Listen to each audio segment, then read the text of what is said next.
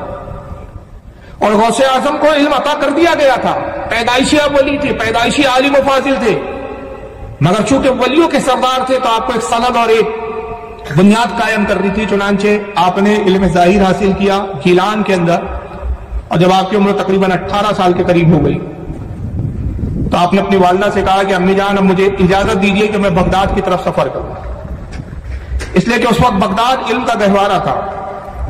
اب بڑے بڑے فضلاء، بڑے بڑے علماء، فاضل، مفتیان کرام، فقہاء کرام، محدثین بغداد میں اس وقت قیام پذیر تھے۔ نعرہ تکبیر، مولانا مصطفیٰ رضا صاحب قبلہ۔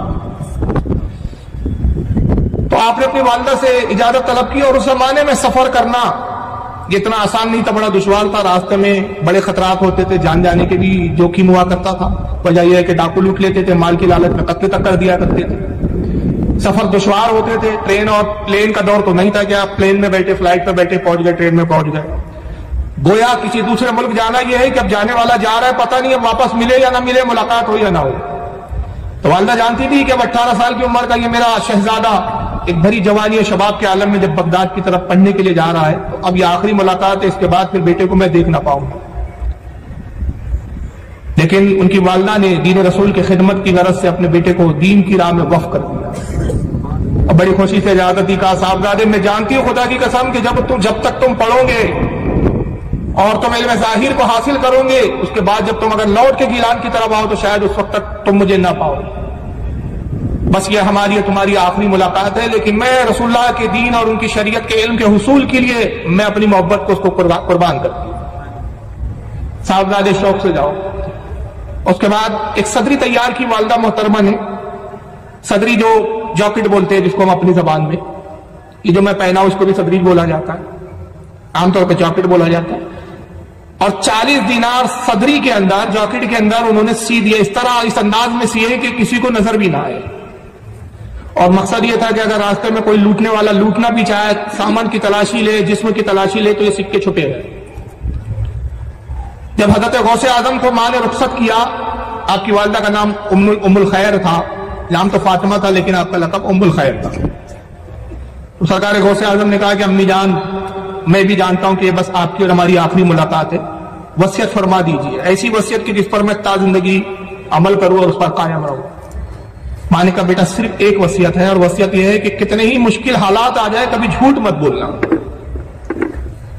آپ نے اپنی والدہ سے وعدہ کیا کہ امی جان میں جھوٹ نہیں بولوں گا۔ اس کے بعد آپ وہاں سے نکلتے ہیں اور سفر فرما رہے، ایک قافلہ بغداد جا رہا تھا، اس قافلے میں آپ شامل ہو گئے۔ راستے میں ایک جگہ آپ نے پڑاؤ ڈالا، رات کا وقت تھا کہ قافلے کو ڈاکوؤں نے گھیر لیا اور لوٹنا شروع کیا۔ قافلے والے اپنی جان اور مال کی حفاظت کے لیے جدوجہد کر رہے ہیں، ادھر بھاگ رہے ہیں، مگر ڈاکو ہے کہ جو مال دینے سے انکار کرتا ہے اس کو قتل کر دیتے ہیں، جو مال دیتا ہے اس کو لوٹ لیتے ہیں۔ آپ یہ سارا منظر ایک کنارے کھڑے ہو کے دیکھ رہے ہیں کہ ڈاکو آپ کے قریب آتا ہے۔ دیکھا کہ ایک نوجوان ہے 18 سال کا، ساتھ میں کوئی خاص سامان نہیں ہے، ایک کپڑے کی بس پوٹلی ہے، باقی کچھ دکھ نہیں رہا ہے۔ کہا کہ نوجوان تیرے پاس کچھ ہے؟ آپ کو اپنی والدہ کی وصیت آئی کہ بیٹا جھوٹ مت بولنا۔ سامنے والے نے جیسی سوال کیا تیرے پاس کچھ ہے، تو آپ نے جھوٹ نہیں کہا، فوراً سچ کہہ دیا، کہا ہاں میرے پاس 40 دینار ہے۔ اس نے پوٹلی کو کھولا، دیکھا تو کچھ کپڑے تھے، باقی تو کچھ ملا نہیں، ہنسا، کہا تو مسکرا پن کرتے ہیں اور چلا گیا۔ تھوڑی دیر بعد دوسرا ڈاکو آیا، اس نے بھی یہی سوال کیا تیرے پاس کچھ ہے؟ آپ نے پھر وہی جواب دیا، کہا ہاں میرے پاس 40 دینار ہے۔ وہ ڈاکو نے بھی ہلکی سی تلاشی لی، لیکن وہ صدری کے اندر جاکٹ میں اس طرح سے سکے آپ کی والدہ نے سی دیے تھے کہ چھونے کے بعد بھی وہ محسوس نہیں ہو رہے تھے، کیونکہ جاکٹ کچھ موٹی تھی۔ انہوں نے ہلکی سی تلاشی لی لیکن وہ سکے نہیں ملے ان کو، تو دینار نہیں ملے، وہ پھر ڈاکو چلا گیا۔ گرز کے پورا قافلہ لوٹ لیا گیا، اور لوٹنے کے بعد جو ڈاکوؤں کا سردار تھا وہ وہاں پر موجود ہوتا اور کہا کہ کوئی رہ تو نہیں گیا کہ جس کو تم نے نہ لوٹا ہو؟ ڈاکو نے کہا کہ نہیں، جس کے پاس جو جو سامان تھے ہم سب نے لوٹ لیا۔ تبھی ایک ڈاکو کہتا ہے کہ سردار، ایک نوجوان ہے جو کہتا ہے کہ اس کے پاس 40 دینار ہے، لیکن ہم تلاشی لیا ہم نے، لیکن اس کے پاس کچھ نکلا نہیں۔ ڈاکو نے کہا نوجوان، اس بچے کو میرے قریب لاؤ۔ وہ ڈاکو آتا ہے اور آپ کا ہاتھ پکڑ کے اپنے سردار کے پاس لے گیا۔ سردار کے پاس سرکار غوث اعظم کو جب لایا گیا، ڈاکو کے سردار نے پوچھا کہ نوجوان تمہارے پاس کچھ ہے؟ کہا ہاں میرے پاس 40 دینار ہے۔ کہا تم بار بار کہتے ہو کہ 40 دینار ہے، لیکن حالت یہ ہے کہ تلاشی لی جاتی ہے تو تمہارے پاس دینار نکلتے نہیں، آخر دینار ہے کہاں؟ تو کہا میری صدری کے اندر ہے۔ تم اس کی سلائی کو جب ادھیڑو گے، نکالو گے سلائی کو، تو وہ دینار تمہیں مل جائے گی۔ آپ نے نشاندہی کی، نتیجہ یہ ہوا کہ جب انہوں نے صدری کو کھولا تو 40 دینار تھے۔ ڈاکو کا سردار حیران ہو گیا، کہا کہ صاحبزادے یہ کس نے اس حفاظت کے ساتھ اس کو چھپا کے رکھا تھا؟ کہا یہ میری والدہ نے کیا۔ کہا تمہاری والدہ نے بڑی اچھی تدبیر اختیار کی، تم اگر چاہتے تو اپنے دیناروں کو بچا سکتے تھے، مجھے حیرانی ہے کہ تم نے خود اپنے منہ سے اپنے مال کا راز کو ظاہر کیا، اس کے راز کو فاش کر دیا۔ لوگ ایسے موقع پر مال ہونے کے بعد بھی جھوٹ کہتے ہیں اور اپنے مال کو بچاتے اور کہتے ہیں ہمارے پاس کچھ نہیں ہے، مگر تو ایک عجیب نوجوان مجھے نظر آتا ہے کہ خود کہتا ہے کہ میرے پاس مال ہے۔ آخر اس کی وجہ کیا ہے؟ آپ نے فرمایا ہے کہ تم میں سے ہر کوئی آتا تھا اور مجھ سے پوچھتا تھا کہ تیرے پاس کچھ ہے۔ جب وہ کہتا تھا تو میں جھوٹ نہیں کہہ سکتا تھا، اس لیے کہ میں نے اپنی ماں سے وعدہ کیا ہے کہ میں زندگی میں کبھی جھوٹ نہیں بولوں گا۔ ڈاکو نے جیسی سنا، سردار میں رونے لگا، اور اس کے ذہن میں بالکل ایک بات من جانب اللہ کی طرف سے آئی۔ اس نے کہا کہ افسوس نوجوان، میں اپنی حالت پہ افسوس کرتا ہوں، سر پیٹنے کا مقام ہے کہ تو نے اپنی ماں سے وعدہ کیا کہ جھوٹ نہیں بولیں گا، تو اپنی ماں کے وعدے کو اس طرح نبھا رہا ہے کہ نہ تو نے اپنی جان کی پرواہ کی، نہ اپنے مال کی پرواہ کی۔ اور میں اپنے رب سے وعدہ کر کے آیا ہوں کہ عالم ارواح نے، پروردگار عالم نے میری روح کو بھی جب بلایا تھا اور میری روح سے بھی عہد لیا تھا، میں نے عہد کیا تھا کہ میں جب دنیا میں جاؤں گا اے خالق کائنات تجھے معبود مانوں گا، تیری عبادت کروں گا، تیری فرمانبرداری کروں گا۔ لیکن افسوس کہ میں نے اس وعدے کو بلا دیا، میں خدا کا بندہ ہو کر، اس کی مخلوق ہو کر اس کے وعدے کو فراموش کر چکا، اپنے خالق کے وعدے کو بھول گیا، اور تو اپنے وعدے کو نبھا رہا ہے۔ افسوس طف ہے میری زندگی پر، لیکن اے نوجوان تو نے میری آنکھوں کو کھول دیا، اپنا ہاتھ بڑھا کے میں تیرے ہاتھ پر توبہ کروں اور آج سے اس گناہوں کی زندگی سے تائب ہو جاؤں۔ سرکار غوث اعظم کے ہاتھ پر وہ ڈاکو توبہ کرتا ہے۔ سردار 60 کے قریب وہ ڈاکو تھے، جب انہوں نے دیکھا کہ سردار نے توبہ کی تو انہوں نے کہا کہ سردار، کل تک جب تم گناہ کرتے تھے تو ہم تمہارے ساتھ تھے، اور جب آج تم تائب ہو اور اللہ کی راہ میں نکلے ہو تو آج بھی ہم تمہارے ساتھ رہیں گے۔ کل بھی تم ہمارے سردار تھے گناہوں میں، آج نیکی میں بھی تم ہمارے سردار ہو۔ اے سردار، ہم بھی خدا کی قسم توبہ کرتے اور آج سے ہم بھی ڈاکہ ڈالنے سے انکار کرتے۔ تو چنانچہ 60 کے 60 پورے ڈاکو غوث اعظم کے دستے مبارک پر توبہ کر کے تائب ہو جاتے، اور جتنا مال لوٹا تھا انہوں نے سارا مال لوگوں کو لوٹانا شروع کر دیا۔ یہ سرکار غوث اعظم رضی اللہ تعالیٰ عنہ کا یہ تبلیغ کا پہلا ایک مرحلہ تھا کہ آپ کی ایک معمولی سی کوشش اور آپ کی ایک سچائی اور صداقت کی بنیاد پر 60 ڈاکو توبہ کرتے ہوئے نظر آتے ہیں۔ یہاں سے ہمیں ایک درس و تعلیم ملتی ہے غوث اعظم کی کہ حالات کتنے ہی سنگین ہو جائے، کتنے ہی بدتر ہو جائے، کتنی ہی دشواریاں ہوں، جھوٹ انسان کو نہیں بولنا چاہیے۔ لیکن آج جھوٹ کا عالم یہ ہو گیا ہے کہ جھوٹ کو ہم جھوٹ ہی نہیں سمجھتے، بلکہ جھوٹ کو گناہ ہی سمجھنا چھوڑ دیا گیا ہے۔ اور افسوس تو تب ہوتا ہے کہ عام انسان جو دنیا دار ہوتے ہیں وہ جھوٹ بولتے ہیں، چلیے دین کی معلومات نہیں ہے، لیکن افسوس کہ جو دین کو سمجھتے ہیں، دینداری کے دعوے کرتے ہیں، وہ اس قدر جھوٹ اور فریب سے کام لیتے ہیں، ان کو دیکھ کر عقل حیران ہو جاتی ہے کہ یا اللہ، یہ دین کو سمجھنے کے باوجود اس قدر جھوٹ بولتے ہیں کہ جھوٹ کو گویا یہ گناہ ہی نہیں سمجھتے، حالانکہ جھوٹ کا اتنا بڑا گناہ ہے۔ میں ایک حدیث آپ کے سامنے پیش کر دیتا ہوں کہ جھوٹ کے تعلق سے کتنا بڑا گناہ بتایا گیا ہے۔ موطا امام مالک میں صحیح سند کے ساتھ حضرت سیدنا امام مالک رضی اللہ تعالیٰ عنہ یہ حدیث کو نقل کرتے ہیں۔ حضرت صفوان بن سلیم ایک صحابی رسول ہے، وہ اس حدیث کے راوی، اور وہ کہتے ہیں کہ اللہ کے رسول سے پوچھا گیا، قیل لی رسول اللہ صلی اللہ علیہ وسلم، کہ اللہ کے رسول سے سوال کیا گیا، صحابہ نے عرض کیا اللہ کے نبی کیا مومن جو ہے وہ بخیل وہ ہو سکتا ہے، ڈرپوک ہو سکتا ہے؟ صحابہ نے سرکار سے پوچھا اللہ کے نبی ایسا ہو سکتا ہے کہ کوئی مومن ہو اور ڈرپوک ہو، بزدل ہو؟ قالا نعم، حضرت نے فرمایا ہاں ایسا ہو سکتا ہے۔ اس میں تعجب کی بات نہیں ہے کہ کوئی مومن ہونے کے بعد ڈرپوک ہو، بزدل ہو، اس کو خوف اور ہراس اس پہ طاری ہو جائے کسی مرحلے کو اور کسی مشکل کا مرحلے کو دیکھ کر، اس میں کوئی تعجب کی بات نہیں، مومن بزدل ہو سکتا ہے۔ پھر کہتے ہیں کہ پھر صحابہ کرام نے دوبارہ سوال کیا، اے اللہ کے نبی کیا مومن بخیل ہو سکتا ہے، کنجوس ہو سکتا ہے؟ اللہ کے رسول نے ارشاد فرمایا قالا نعم، فرمایا ہاں یہ بھی ہو سکتا ہے کہ کوئی مومن ہو اور کنجوس ہو، مال جلدی سے جیب سے نکالتا نہ ہو سکتا ہے۔ صحابہ نے پھر عرض کیا اللہ کے نبی مومن جھوٹا ہو سکتا ہے؟ قالا لا، آپ نے فرمایا نہیں، کوئی مومن ہو کر جھوٹا ہو ہی نہیں سکتا۔ تو اندازہ لگائیے کہ جھوٹ بولنا کہ مومن کی فطرت نہیں ہوتی۔ اور سرکار غوث اعظم اپنی ابتدائی تبلیغ کے مرحلے میں پہلی جو تعلیم دے رہے ہیں گویا ایک طرح سے وہ یہ کہ اگر تم میرے چاہنے والے اور ماننے والے ہو تو کیسی ہی مشکل آ جائے جھوٹ نہیں بولنا چاہیے۔ اور اس کے بعد جب آپ بغداد گئے تو اس وقت کے بہت بڑے عالم تھے، جامع نظامیہ بہت بڑا اس وقت مدرسہ اور ادارہ تھا جو بادشاہ کی طرف سے جس کے اخراجات اٹھائے جاتے تھے، اور وہاں کے جو سب سے بڑے عالم فقیہ اور محدث تھے جن کا نام تھا حضرت قاضی ابو سعید محمد مبارک بن علی مخزومی حنبلی۔ فقہ حنبلی کے یہ اس وقت کے بہت بڑے عالم اور مفتی تھے اور اپنے وقت کے پیر بھی تھے۔ غوث اعظم بعد میں انہی سے مرید بھی ہوئے، پہلے ان کی شاگردی میں آئے اور آپ ان کے مدرسے میں داخل ہوئے۔ جب مدرسے میں جا کے آپ بیٹھے کہ درس دے رہے تھے حدیث کا، سرکار غوث اعظم پیچھے جا کے بیٹھ گئے کہ درس ختم ہو تو حضرت کی بارگاہ میں جاؤں اور شاگردی کے لیے التجا کروں۔ آپ کی نظر پڑی حضرت ابو سعید محمد مبارک رضی اللہ تعالیٰ عنہ کی شاگرد کا، وہ نوجوان پیچھے جو بیٹھا اٹھا اور اس کو باہر لے جا کر پھینک دو۔ ان کے شاگرد اٹھے، ہاتھ پکڑا اور ان کو باہر لے جا کے غوث پاک کو پھینکا۔ اور انہوں نے استاد سے سوال نہیں کیا کہ حضور اس کا قصور کیا ہے اس بیچارے کا کہ آپ اس نوجوان کو کیوں اپنی مجلس سے باہر پھینکوا رہے ہیں؟ استاد کا حکم تھا، انہوں نے تعمیل کی۔ غوث اعظم اٹھے، مٹی کو جھاڑا، پھر آ کے مجلس میں دوبارہ بیٹھ گئے۔ استاد نے دیکھا کہ اے نوجوان تو پھر آ گیا، اور شاگردوں کا اٹھاؤ، پھر اس کو تھوڑے اور زیادہ دور لے جا کر پھینکا۔ شاگردوں نے پھر آپ کو ہاتھ پکڑ کے اٹھایا اور اٹھا کر آپ کو لے جا کے کچھ اور زیادہ دور پھینک کر آئے۔ پھر آپ اٹھے، مٹی جھاڑی اور پھر آ کے مجلس میں بیٹھ گئے۔ پھر استاد نے تیسری مرتبہ کہا اس کو پھر اٹھا کر پھینکو۔ 3 بار ایسا ہوا، پھر مٹی جھاڑتے ہیں، کپڑے سے مٹی کو صاف کرتے ہیں، پھر مجلس میں آ کے بیٹھ جاتے ہیں۔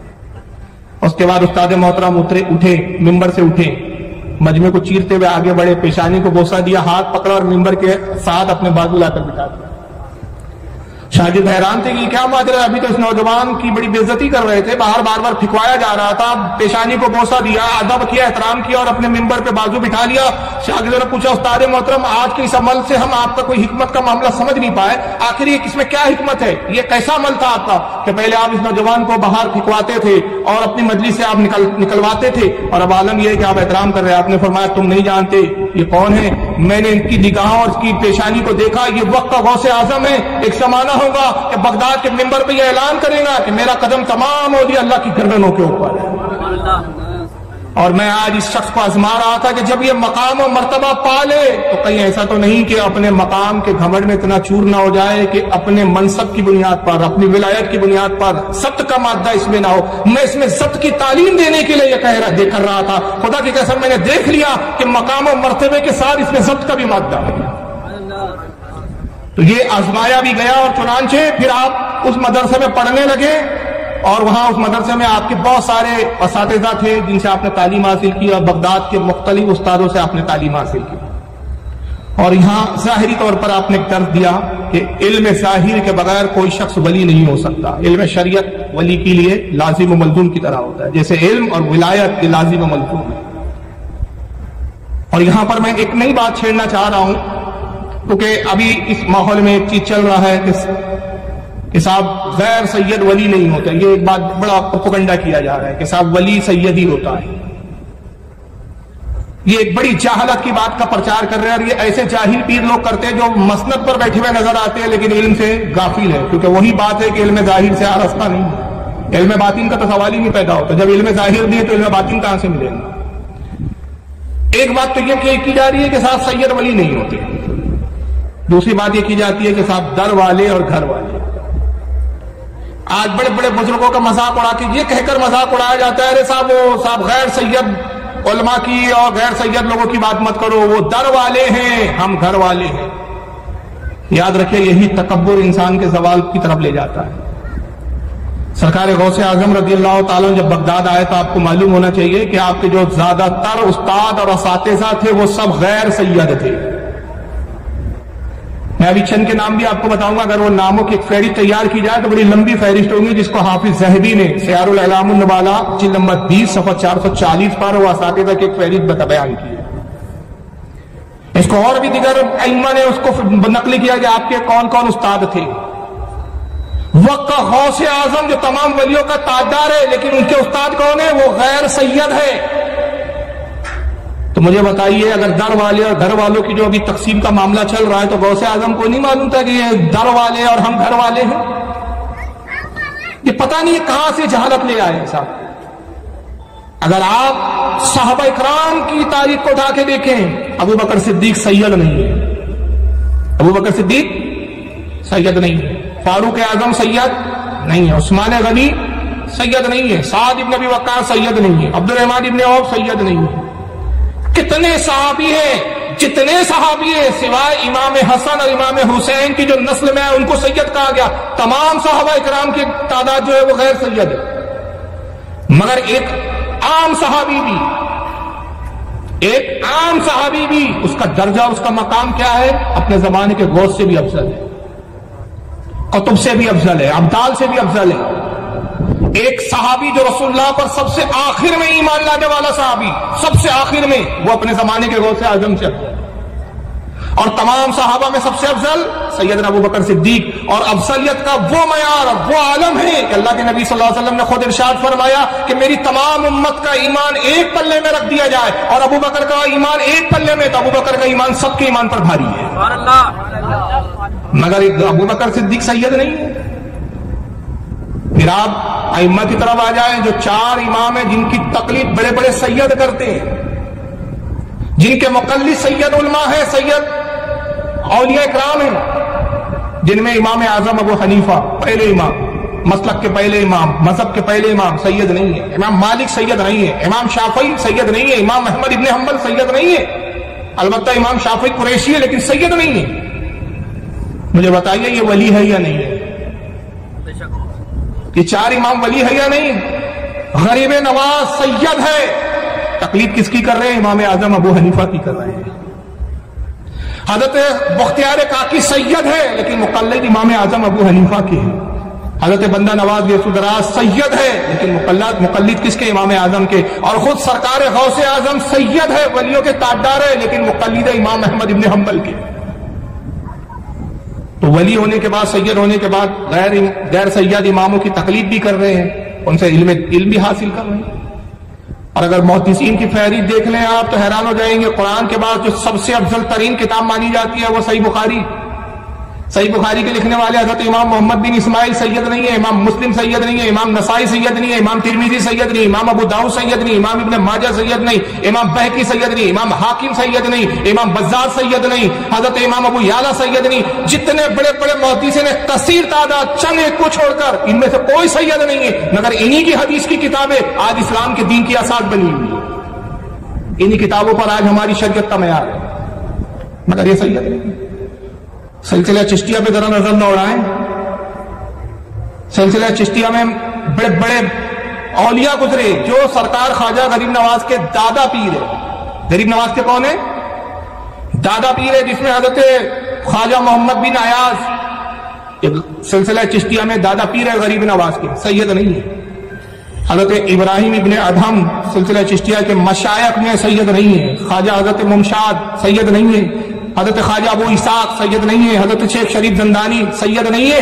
خود غریب نواز کے پیر و مرشد جن سے غریب نواز مرید ہوئے، جن سے خلافت لیتے ہیں، جن کا نام ہے حضرت خواجہ عثمان ہارونی، وہ سید نہیں ہے۔ اب ایسے جاہل پیروں سے پوچھو کہ اگر سید ولی نہیں ہوتا تو یہ غریب نواز جن سے خلافت لے رہے ہیں وہ پھر ولی ہے یا نہیں ہے؟ اور اگر آپ اور آگے بڑھے سے خواجہ بختیار کاکی سید ہے، خواجہ بختیار کاکی کے جو مرید ہے حضرت بابا فرید گنج شکر، وہ سید نہیں ہے۔ حضرت سید بندہ نواز گیسو دراز سید ہے، لیکن ان کے پیر و مرشد حضرت خواجہ نصر الدین چراغ دہلوی، وہ سید نہیں ہے۔ حضرت مخدوم اشرف جہانگیر سمنانی کے پیر و مرشد کا نام ہے شیخ علاؤدین پنڈوی، شیخ علاؤدین پنڈوی سید نہیں ہے۔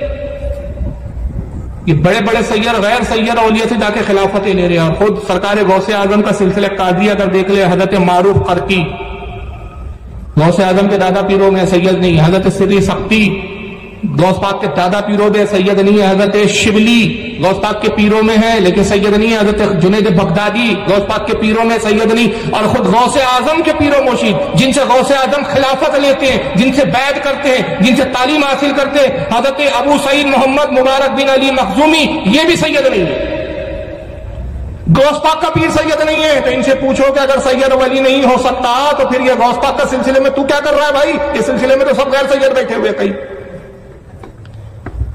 اور سرکار غوث اعظم کے جو استاد ہیں بڑے بڑے جن سے آپ نے علم ظاہر حاصل کیا، اس میں حضرت ابو سعید محمد بن مبارک مخزومی، یہ نام میں بتا چکا۔ حضرت ابو الوفا علی بن عقیل بغدادی، یہ غوث پاک کے استاد میں۔ حضرت ابو غالب محمد بن الحسن باقلابی، حضرت ابو بکر احمد بن مظفر، حضرت جعفر بن احمد السراج، حضرت ابو الحسن بن محمد بن قاضی ابو یعلا حنبلی، حضرت ابو زکریا یحییٰ بن علی تبریزی، حضرت ابو الخیر حماد بن مسلم، یہ سرکار غوث اعظم رضی اللہ تعالیٰ عنہ کے استادوں میں، اساتذہ میں، لیکن ان میں سے کوئی سید نہیں۔ نعرہ تکبیر۔ حضرت مولانا معراج صاحب قبلہ، مجھے بتائیے غوث اعظم سب غیر سیدوں سے علم حاصل کر رہے ہیں، غوث پاک کو نہیں معلوم تھا کہ یہ سب در والے ہیں، ہم تو گھر والے ہیں؟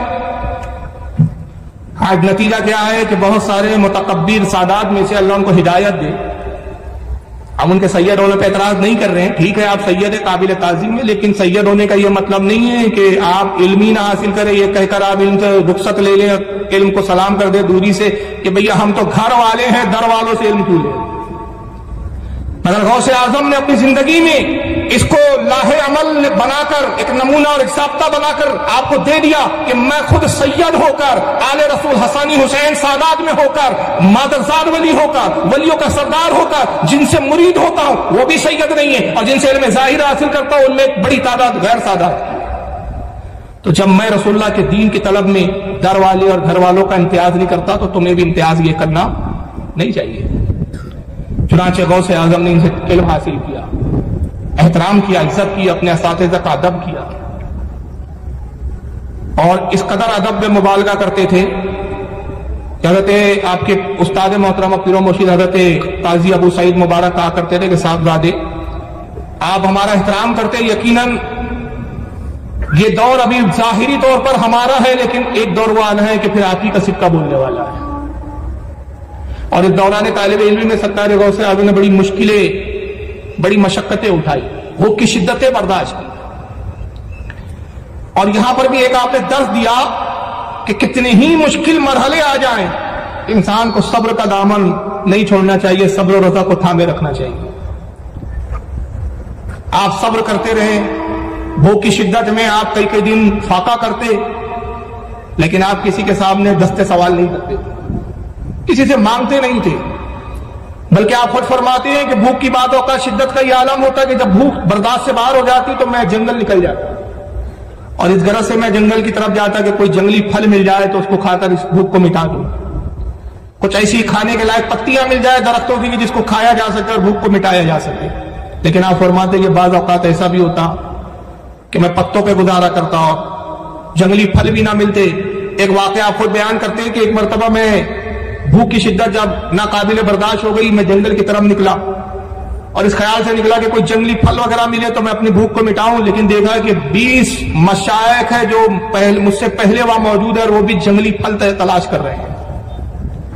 آپ فرماتے جب میں نے ان کو دیکھا تو مجھے حیا آئی اور میں نے اپنے دل میں کہا عبد القادر یہ پہلے سے ہی یہ لوگ ہیں کہ جو اپنی غذا کی تلاش میں جدوجہد میں پریشان گھوم رہے ہیں، تو 21واں ہو کے خود ان کی امیدوں میں کیوں کمی کر رہا ہے؟ چنانچہ آپ فرماتے کہ میں واپس آ گیا، میں مسجد لوٹ آتا، پیٹ کے بل لیٹ جاتا اور قرآن کریم کی آیت پڑھتا جس کا مفہوم یہ تھا کہ ہر پریشانی اور تکلیف کے بعد راحت۔ فرماتے کہ بغداد میں ایک برج تھا، ایک مینارہ تھا جس پر میں بھوک کے عالم میں اس مینارے پہ چڑھ جاتا اور میرا نفس ہو کرتا، یہاں تک کہ میں نے اپنے بھوک کے ایام میں، اپنے طالب علمی کے ایام میں اس برج پر، اس مینارے پر اتنا قیام کیا کہ اس مینارے کا نام ہی برج عجم ہی پڑ گیا، کیونکہ آپ عجم سے تعلق رکھتے تھے۔ تو آپ نے بھوکا رہ کر مشقتیں کی اور انبیاء کرام کی سنت پر عمل کیا، جیسا کہ صوفیہ کرام کا قول ہے کہ الجوع طعام الانبیاء۔ صوفیہ کرام فرماتے ہیں کہ بھوک انبیاء کرام کی غذا ہے۔ حضرت عائشہ ام المومنین فرماتی ہے، صحیح بخاری کی حدیث ہے کہ 7 دن کبھی 3 اور کبھی 7 دن ایسے گزر جاتے ہیں کہ رسول اللہ کے گھر میں چولہا نہیں جلا کرتا، لیکن رسول اللہ صلی اللہ علیہ وسلم کبھی کسی کے سامنے دست سوال نہیں کرتے تھے۔ آپ نے اپنے جد کی اسی سنت کو برقرار رکھا اور اسی تکلیف کے ساتھ آپ علم حاصل کرتے رہے، اور بھوک کو اس لیے برداشت کیا کہ اولیاء کرام کا یہ قول آپ کے پیش نظر تھا کہ بھوک تزکیہ نفس کا ذریعہ ہوتا ہے، نفس کو مارنے کا ایک ذریعہ ہوتا ہے۔ بھوک نفس میں عاجزی پیدا کرتا ہے، انکساری پیدا کرتا ہے۔ آدمی جب بھوکا ہوتا ہے نا تو عاجزی آتی ہے، اس میں انکساری آتی ہے۔ بہت پیارا قول ہے حضرت بایزید بستامی رحمۃ اللہ علیہ کا، جس کو شیخ فرید الدین عطار رحمۃ اللہ تعالی علیہ نے اپنی کتاب تذکرۃ الاولیاء میں نقل کیا ہے کہ بایزید بستامی فرماتے ہیں کہ اگر فرعون بھوکا رہتا تو کبھی خدائی دعویٰ نہ کرتا، کہ آدمی کا جب پیٹ بھرا ہوتا ہے تو بہت باتیں سوچتی ہے اس کو، لیکن بھوک کیا ہے؟ تزکیہ نفس ہے، نفس کو مارتی ہے، نفس کو ذلیل کرتی ہے بھوک۔ آپ نے بھوک کے ذریعے اپنے نفس کو کچلا، آپ نے بھوک کے ذریعے اپنے اندر عاجزی کا مادہ پیدا کیا، اور پھر خود آپ فرماتے ہیں آپ کی کتاب فتح الغیب اس کے اندر صفحہ نمبر 188 المقالۃ الخامسۃ والسبعون، اس کے اندر آپ خود نقل کرتے فرماتے التصوف لیس اخذ عن القیل والقال، کہتے لوگوں یہ جو تصوف ہے، تصوف یہ جو ولایت کی منزلیں ہیں جس پہ ولی سفر کرتا ہے یا ولی جس سے گزرتا ہے، جس کو تصوف کی بہت لمبی تعریف ہے، موضوع ابھی وہ ہے نہیں میرا کہ تصوف کے معنی کیا ہے، اس کی اصطلاحی معنی کیا ہے، صوفیہ نے اس کے تعلق سے تصوف اور صوفی کن لوگوں کو کہا گیا ہے۔ ایک مختصر جملہ یہ سمجھ لیں کہ ولایت کا جو ایک اولیاء کرام جن منزلوں کو طے کرتے ہیں اسے تصوف کہا جاتا ہے، اس میں ولایت کی کئی منزلیں ہیں۔ آپ فرماتے کہ جو تصوف ہے، یہ جو منزلیں ہم نے طے کی ہے، یہ ہم نے ہر کس کیلو کال سے نہیں دیا۔ کیلو کال مطلب اس نے کہا، اس نے سنا، اس نے بیان کیا، اس سے روایت، اس سے روایت، اس سے نہیں لیا ہم نے، بس سنی سنائی، جسے ہمارا حال ہے کہ ہم سن لیتے ہیں، خوش ہو جاتے ہیں، انہوں نے کہا، انہوں نے سنا، ابل کوڑی بھرتا نہیں۔ تو سننے سنانے سے ہم نے کیلو کال سے تصوف کو حاصل نہیں کیا، بلکہ کیسے حاصل کیا؟ وَلَقِنْ أُخِذَ عَنِ الْجُوعِ وَقَطْعِ الْمَأْلُوفَاتِ وَالْمُسْتَحْسَنَاتِ، کہتے ہیں کہ ہم نے بھوک سے، بلکہ بھوک سے اور پسندیدہ اور محبوب چیزوں کے چھوڑ دینے سے تصوف کو حاصل کیا۔ اس چیزوں کو ہم نے پہلے چھوڑا جو ہمیں محبوب ہے، جو چیز ہمیں پسند ہوتی ہے ہم اس کو پہلے ترک کر دیتے ہیں۔ اس کی مثالوں میں بہت زیادہ باتیں کی جا سکتی ہیں، میں چھوٹی سی مثال دیتا ہوں۔ بایزید بستانی رحمۃ اللہ تعالی علیہ ایک مرتبہ آتے ہیں قصاب کے پاس، گوشت کاٹنے والے کے پاس، اور کہتے ہیں کہ مجھے ایک بڑا سا گوشت کر لو، تھوڑا دو، جس کا وزن کم سے کم 1 کلو 1.5 کلو کے قریب ہو۔ اس زمانے میں سیر چلتے تھے، کہا 1 سیر 1.5 سیر کے برابر ہو۔ اس نے گوشت کا ٹکڑا توڑا دے دیا۔ آپ نے پیسے دینے چاہا، اس نے لینا نہیں چاہا، آپ نے کہا نہیں یہ پیسے تم رکھو، میں مفت میں یہ گوشت نہیں لوں گا۔ بایزید بستانی نے اس کو پیسہ دیا، گوشت کو اٹھایا، چلتے بنے۔ اور قصاب اپنے جو خادم اور نوکر تھا جو گوشت کاٹنے میں اس کی مدد کرتا تھا، اس سے کہا کہ جانتا یہ کون ہے؟ کہا نہیں۔ کہا یہ بایزید بستانی ہے، بہت بڑے اللہ کے ولی ہے، جا ان کا پیچھا کر اور دیکھ کہ یہ گوشت کا کرتے کیا ہے۔ اس نے کہا گوشت کا کریں گے کیا؟ گھر جائیں گے، پکائیں گے، کھائیں گے، اس میں کیا دیکھنا ہے؟ کہا نہیں تو نہیں جانتا، اصل میں زندگی میں آج تک یہ میری دکان پر کبھی آئے نہیں. یہ پہلا اتفاق ہے کہ بھائی یزید کو میں نے اپنی دکان پر گوشت لیتے ہوئے دیکھا ہے، وہی میں دیکھنا چاہتا ہوں کہ یہ شخص زندگی میں کبھی آیا نہیں، آخر زندگی میں پہلی بار گوشت لیا تو گوشت کا کرنا کیا چاہتے ہیں، جہاں دور دور رہنا اور اتنے دور سے ان کو دیکھنا کہ ان کی نظر تجھ پر نہ پڑے. بہرحال وہ خادم نکلا اور پیچھا کرتا رہا. وہ گوشت کے لوتھڑے کو لوگوں کی نگاہوں سے بچاتے ہوئے جنگل میں گئے، چٹان پہ رکھ دیا اور بہت دیر تک اس گوشت کے لوتھڑے کو گھورتے رہے اور اس کے بعد پھر ایک جملہ بولا اور پلٹے اور گوشت کو وہی چھوڑ دیا. اور جملہ کیا تھا وہ جملے نے ہی بتا دیا کہ مقصد کیا تھا. آپ کہتے ہیں کہ اے نفس، اپنے نفس سے مخاطب ہو رہے، کہتے ہیں نفس 40 سال ہو گئے میں نے تجھے اس سے محروم رکھا، مگر آج تو صبح سے بار بار اچھل رہا ہے اور کہتا ہے کہ گوشت کھانا ہے، گوشت کھانا ہے. دیکھ لیا گوشت کو، خدا کی قسم میں آج بھی تیری خواہش پوری نہیں کروں. نفس کہہ رہا ہے گوشت کھاؤ، لیکن اس کو کس طرح سے ترسایا جا رہا ہے، تڑپایا جا رہا ہے. تو محبوب چیزوں کے ترک کا نام ہی تصوف ہے. غوث اعظم کہتے ہیں کہ ہم نے یہ جو ولایت کی منزلیں حاصل کی، جو تصوف میں قدم رکھا اور تصوف کی منزلوں کو ہم نے عبور کیا، تو یہ کیلو کال سے نہیں کیا، پڑھ کے سن کر اس سے نہیں، بلکہ ہم نے کال سے کیا، بھوک سے، اپنے آپ کو بھوکا رکھ کے، تزکیہ نفس کر کے، ہم محبوب اور پسندیدہ چیزوں کو ترک کر کے ہم نے تصوف کو حاصل کیا. اور جب اس مقام سے گزرے، اس مشقت سے، اس تزکیہ نفس کی منزلوں سے پرے ہوئے، تو پھر ایک مقام وہ بھی آتا ہے کہ جس کو حضرت امام ابو الحسن شتنوفی رحمۃ اللہ علیہ، جو آپ کی تواریخ، آپ کے واقعات اور آپ کے حالات پر لکھنے والی مستند کتاب کے مصنف ہے، سب سے معتبر جو غوث اعظم کے حالات پر کتاب مانی جاتی ہے وہ ہے کتاب بہجت الاسرار. بہجت الاسرار کے مصنف حضرت امام ابو الحسن، پورا نام ہے ان کا حضرت امام ابو الحسن علی بن یوسف شتنوفی.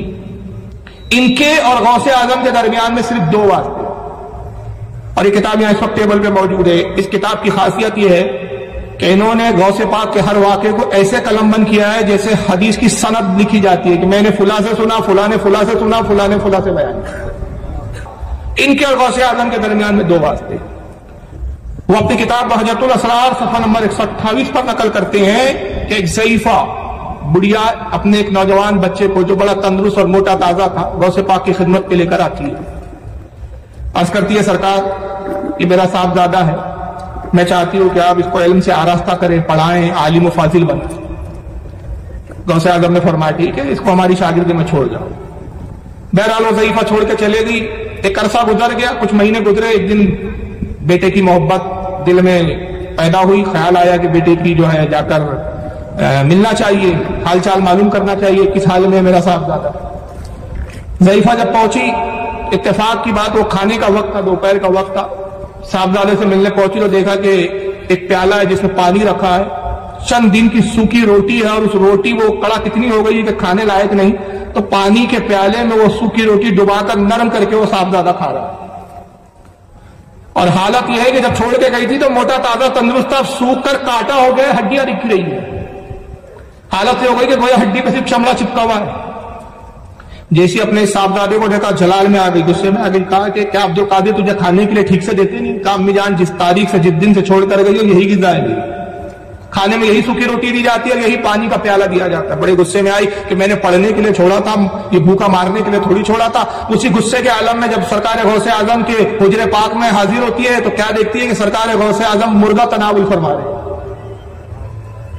اب دیکھا تو اور بالکل آگ بگولا ہو گئی، غصے کا جو معاملہ تھا اور عروج پر پہنچ گیا کہ صاحب میرے بیٹے کو تو سوکھی روٹیاں کھلاتے ہیں اور خود مرغا توڑ رہے ہیں.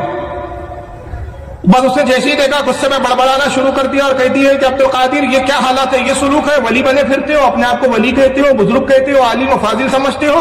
میں نے اپنے بیٹے کو پڑھنے کے لیے بھیجا تھا، بھوکا مارنے کے لیے نہیں بھیجا تھا. مگر آپ اس کی بات پہ توجہ نہیں فرما رہے، کھانے میں مشغول ہے. اور یہ کرتے ہیں کہ جو ہڈیاں ہیں اس کو چباتے نہیں، ایک جگہ جمع کرتے ہیں. وہ بڑبڑاتی رہی، آپ کھانے میں مشغول رہے. اب آپ اس کی بات کا جواب بھی نہیں دے رہے ہیں، توجہ بھی نہیں فرما رہے، تو اس کا اور غصہ بڑھ رہا ہے، تو وہ اور غصے میں کچھ نہ کچھ بولے جا رہی ہے. یہاں تک کہ جو بولتے رہی اور آپ کھانے سے فارغ ہوئے، ہڈیوں کو جمع کیا اور ہاتھ پھیر کے فرمایا قم باذن اللہ، اللہ کے حکم سے زندہ ہو جا. ہڈیوں پہ گوشت چڑھا، چمڑا چڑھا، مرغا کہیں کہیں کرتے ہوئے زندہ ہو گیا. آپ نے فرمایا ضعیفہ تو غلط سمجھی، تیرے بیٹے پہ ظلم نہیں کیا جا رہا ہے، اس کو بلکہ تصوف کی روحانیت کی منزلوں سے گزارا جا رہا ہے. پہلے وہ یہ مشقت اٹھا لے، تکلیف اٹھا لے، اور جب یہ تکلیف سے گزرے گا تو وہ مقام پائے گا کہ کھائے گا اور پھر مرغوں کو جلاتا ہوا نظر آئے. پہلے اس منزل سے تو گزر جائے. تو مقام پانے کے لیے بڑی تکلیفیں اٹھانی پڑتی ہے. بنا تکلیف کے کوئی چیز ملتی نہیں ہے، آسانی سے کوئی چیز دستیاب نہیں ہوتی، اور یقین مان لیجئے جو چیز آسانی سے مل جائے اس کی قدر بھی انسان کے نزدیک ہوتی نہیں ہوتی. یہی وجہ ہے کہ دنیا میں مومن کو تکلیف ہوتی ہے، اور اللہ کے رسول کی حدیث پاک سرکار نے کہا دنیا مومن کے لیے قید خانہ ہے اور کافر کے لیے جنت ہے. اور وہ اس لیے قید خانہ ہے، تکلیفیں اس لیے، پریشانیاں اس لیے، دشواریاں اس لیے، ظلم تشدد اس لیے مسلمانوں پہ ہو رہا ہے کہ یہ تکلیفوں سے جب گزروں گے اور جب جنت پہ جاؤں گے تو جنت کی نعمت کا پھر احساس ہوگا. اور احساس کیسا ہوگا کہ ایک حدیث میں آقا فرماتے ہیں کہ جب مومن کو جنت کے قریب لے جایا جائے گا، جیسی جنت کا پہلا جھونکا آئے گا ہوا کا، تو کہے گا خدا کی قسم دنیا میں نے کوئی تکلیف پایا ہی نہیں تھا، ایسی راحت محسوس ہوگی. اور کافر کو جب جہنم کی طرف لے جایا جائے گا، جہنم کا ایک گرم ہوا کا ایک جھونکا ہلکا سا آئے گا، کافر کہے گا خدا کی قسم میں نے دنیا میں کوئی راحت پایا نہیں. تو اگر یہاں مسلمانوں پہ ظلم ہو رہا ہے، تشدد ہو رہا ہے، تو یہ مت سوچئے کہ صاحب ہم اہل ایمان ہیں تو یہ اللہ تعالیٰ یہ سب کیوں گوارا کر رہا ہے، ہم ہی پہ ظلم کیوں ہو رہا ہے، ظالم ہم پر غالب کیوں ہو رہے ہیں. نہیں، یہ ہماری آزمائش ہے، یہ تکلیفوں سے گزارنا اس لیے کہ تکلیفوں سے گزرے تو اس کی نعمتوں کا احساس ہو. اب ہمارا کام یہ ہے کہ ہم ان تکلیفوں پہ صبر کریں اور اپنے ایمان کو مضبوط بنائیں اور آخرت کی تیاریاں کریں. تو سرکار غوث اعظم نے اپنی زندگی میں تعلیم دی کہ اگر ولایت کا مقام چاہیے، درجہ چاہیے، تو یہ مشقتیں اور تکلیفوں سے گزرنا ہوتا ہے. اور جب انسان یہ تکلیفوں سے گزرتا ہے تو مقام ملتا ہے. پھر وہ بھی ایک مقام سرکار غوث اعظم کی زندگی میں آتا ہے کہ جب آپ علم ظاہر سے پوری طرح آراستہ ہو گئے اور فارغ التحصیل ہو گئے، علم مکمل ہوا آپ کا، تو سرکار صلی اللہ تعالی وسلم خواب میں تشریف لاتے ہیں اور فرماتے صاحبزادے اب تم تو ظاہری طور پر بھی علم سے آراستہ ہو گئے، علم باطن تو تم کو پہلے ہی دیا جا چکا ہے، اب تم واعظ و نصیحت کہو اور اپنے واعظ حسنہ سے لوگوں کی اصلاح کرو، لوگوں کو دین کی طرف راغب کرو، لوگوں کو ایمان کی طرف بلاؤ، لوگوں کو دعوت دو اسلام کی. آپ عرض کرتے ہیں کہ اے جد کریم، اے نانا جان، میں عجمی ہوں، میری مادری زبان فارسی ہے. آپ فارسی تھے، فارس کے رہنے والے تھے. گیلان جو علاقہ جس کو جیلان کہتے ہیں، یہ فارس کا شہر ہے. فارس جو ایران کا شہر ہے، جس کو اب ایران کہا جاتا ہے. وہاں کی جو زبان تھی وہ زبان کون سی تھی؟ فارسی تھی. اب فارسی مادری زبان تھی آپ. اور یہ جو تھا بغداد یا عراق میں، یہاں کی زبان جو تھی مادری زبان یہاں کے لوگوں کی عربی تھی. آپ عرض کرتے ہیں کہ اے جد کریم، اے میرے نانا جان، یہاں عربی بولی جاتی ہے، یہاں فصیح بلیغ خطبہ اور علماء اور فضلاء ہیں، ان کے سامنے مجھے بولنے میں ہچکچاہٹ ہوتی ہے. یہ اہل زبان ہے، میری زبان کو پکڑ لیں گے، میری زبان میں خامیاں نکالیں گے. یہی وجہ ہے کہ میں ہچکچاتا ہوں کہ ایسے فصیح و بلیغ زبان کے جاننے والوں کے بیچ کیسے واعظ و نصیحت کا سلسلہ شروع کریں. اللہ کے نبی صلی اللہ علیہ وسلم نے کہا صاحبزادے اپنے منہ کو کھولو. خواب میں یہ منظر دیکھ رہے ہیں، غوث اعظم نے منہ کو کھولا، اللہ کے نبی نے 7 مرتبہ اپنا لعاب دہن عطا فرمایا. آپ اپنا لعاب نکالتے ڈالتے کہتے صاحبزادے اور لو، 1 بار 2 بار 7 بار آپ نے لعاب. اس کے بعد جب آپ صبح بیدار ہوئے تو فرماتے ہیں کہ رسول اللہ کے لعاب کی چاشنی میں اپنے منہ میں محسوس کر رہا تھا، لیکن اب بھی مجھ میں اتنی ہمت پیدا نہ ہوئی. ارادہ تو ہوا کہ میں اب خطاب شروع کروں، لیکن ہمت نہیں ہو پا رہی تھی. اسی کشمکش میں دن گزر گیا. رات میں دیکھتے ہیں کہ حضرت مولا کائنات علی مرتضیٰ رضی اللہ تعالیٰ عنہ خواب میں تشریف لاتے ہیں. کہتے ہیں صاحبزادے کیا تمہارے جد تمہارے نانا کا حکم کافی نہ تھا کہ مجھے آنا پڑا؟ تم واعظ و نصیحت کیوں نہیں کرتے؟ تو کہتے ہیں کہ جدی مجھے جو ہے ڈر لگتا ہے، ہچک ہوتی ہے. آپ نے کہا منہ کھولو. حضرت غوث اعظم نے اپنا دہن کھولا، منہ کھولا، مولا کائنات نے اپنا لعاب دیا اور پھر آپ نے اپنا 6 مرتبہ لعاب عطا فرمایا. غوث اعظم عرض کرتے ہیں کہ حضور رسول اللہ نے تو 7 مرتبہ دیا تھا، آپ 6 مرتبہ دے رہے ہیں، ایک اور مرتبہ عطا کرے. فرمایا نہیں، رسول نے 7 بار دیا، میں حضور کے برابری نہیں کر سکتا. اور اس کے بعد جب صبح ہوئی تو آپ نے اعلان کیا کہ آج میں واعظ کہوں گا. چنانچہ آپ نے اپنے ہی مدرسے میں خطاب کرنا شروع کیا. آپ کے استاد کا وصال ہو چکا تھا حضرت ابو سعید محمد مبارک رضی اللہ تعالیٰ عنہ، اور وہ انتقال سے پہلے وصیت کی تھی کہ اب میری مسجد پر جو عبد القادر جو ہے میری مسجد کو سنبھالیں گے. بہرحال آپ نے خطاب شروع کیا اور آپ کے خطاب کا اثر یہ ہوا کہ مجمع بڑھنا شروع ہوا. پھر آپ مدرسے سے منتقل ہو کر مسجد میں تشریف لائے. مجمع پھر بڑھا، مسجد بھی تنگ ہو گئی. مسجد میں خطاب کرنے لگے، مسجد تنگ ہو گئی. اس کے بعد پھر آپ شہر کے میدان میں آئے، میدان بھر گئے، اور نتیجہ یہ ہوا کہ پھر لوگوں نے خواہش کی کہ عبدالقادر آپ کا واعظ اور خطاب سننے کے لیے لوگ دور دور سے آتے ہیں، اب یہ میدان بھی تنگ ہو گیا ہے تو بہتر ہے کہ شہر کے باہر آپ کسی جنگل کے کسی بڑے سے کھلے علاقے میں خطاب کریں. چنانچہ آپ بڑے علاقے میں پھر خطاب کرنے لگے، اور علماء فرماتے کہ ایک وقت میں 2-2 لاکھ لوگوں کا مجمع جمع ہو جاتا تھا. دور دور سے لوگ سفر کر کے آتے تھے آپ کا خطاب سننے کے. اور آپ کی کرامت کا یہ عالم تھا کہ اس زمانے میں مائک اور لاؤڈ اسپیکر نہیں تھے. جب آپ خطاب کرتے تو پہلا فرد جتنی تیزی کے ساتھ، جس صفائی کے ساتھ آپ کی آواز کو سنتا تھا، آخری فرد تک بھی آپ کی آواز ویسی منتقل ہوتی.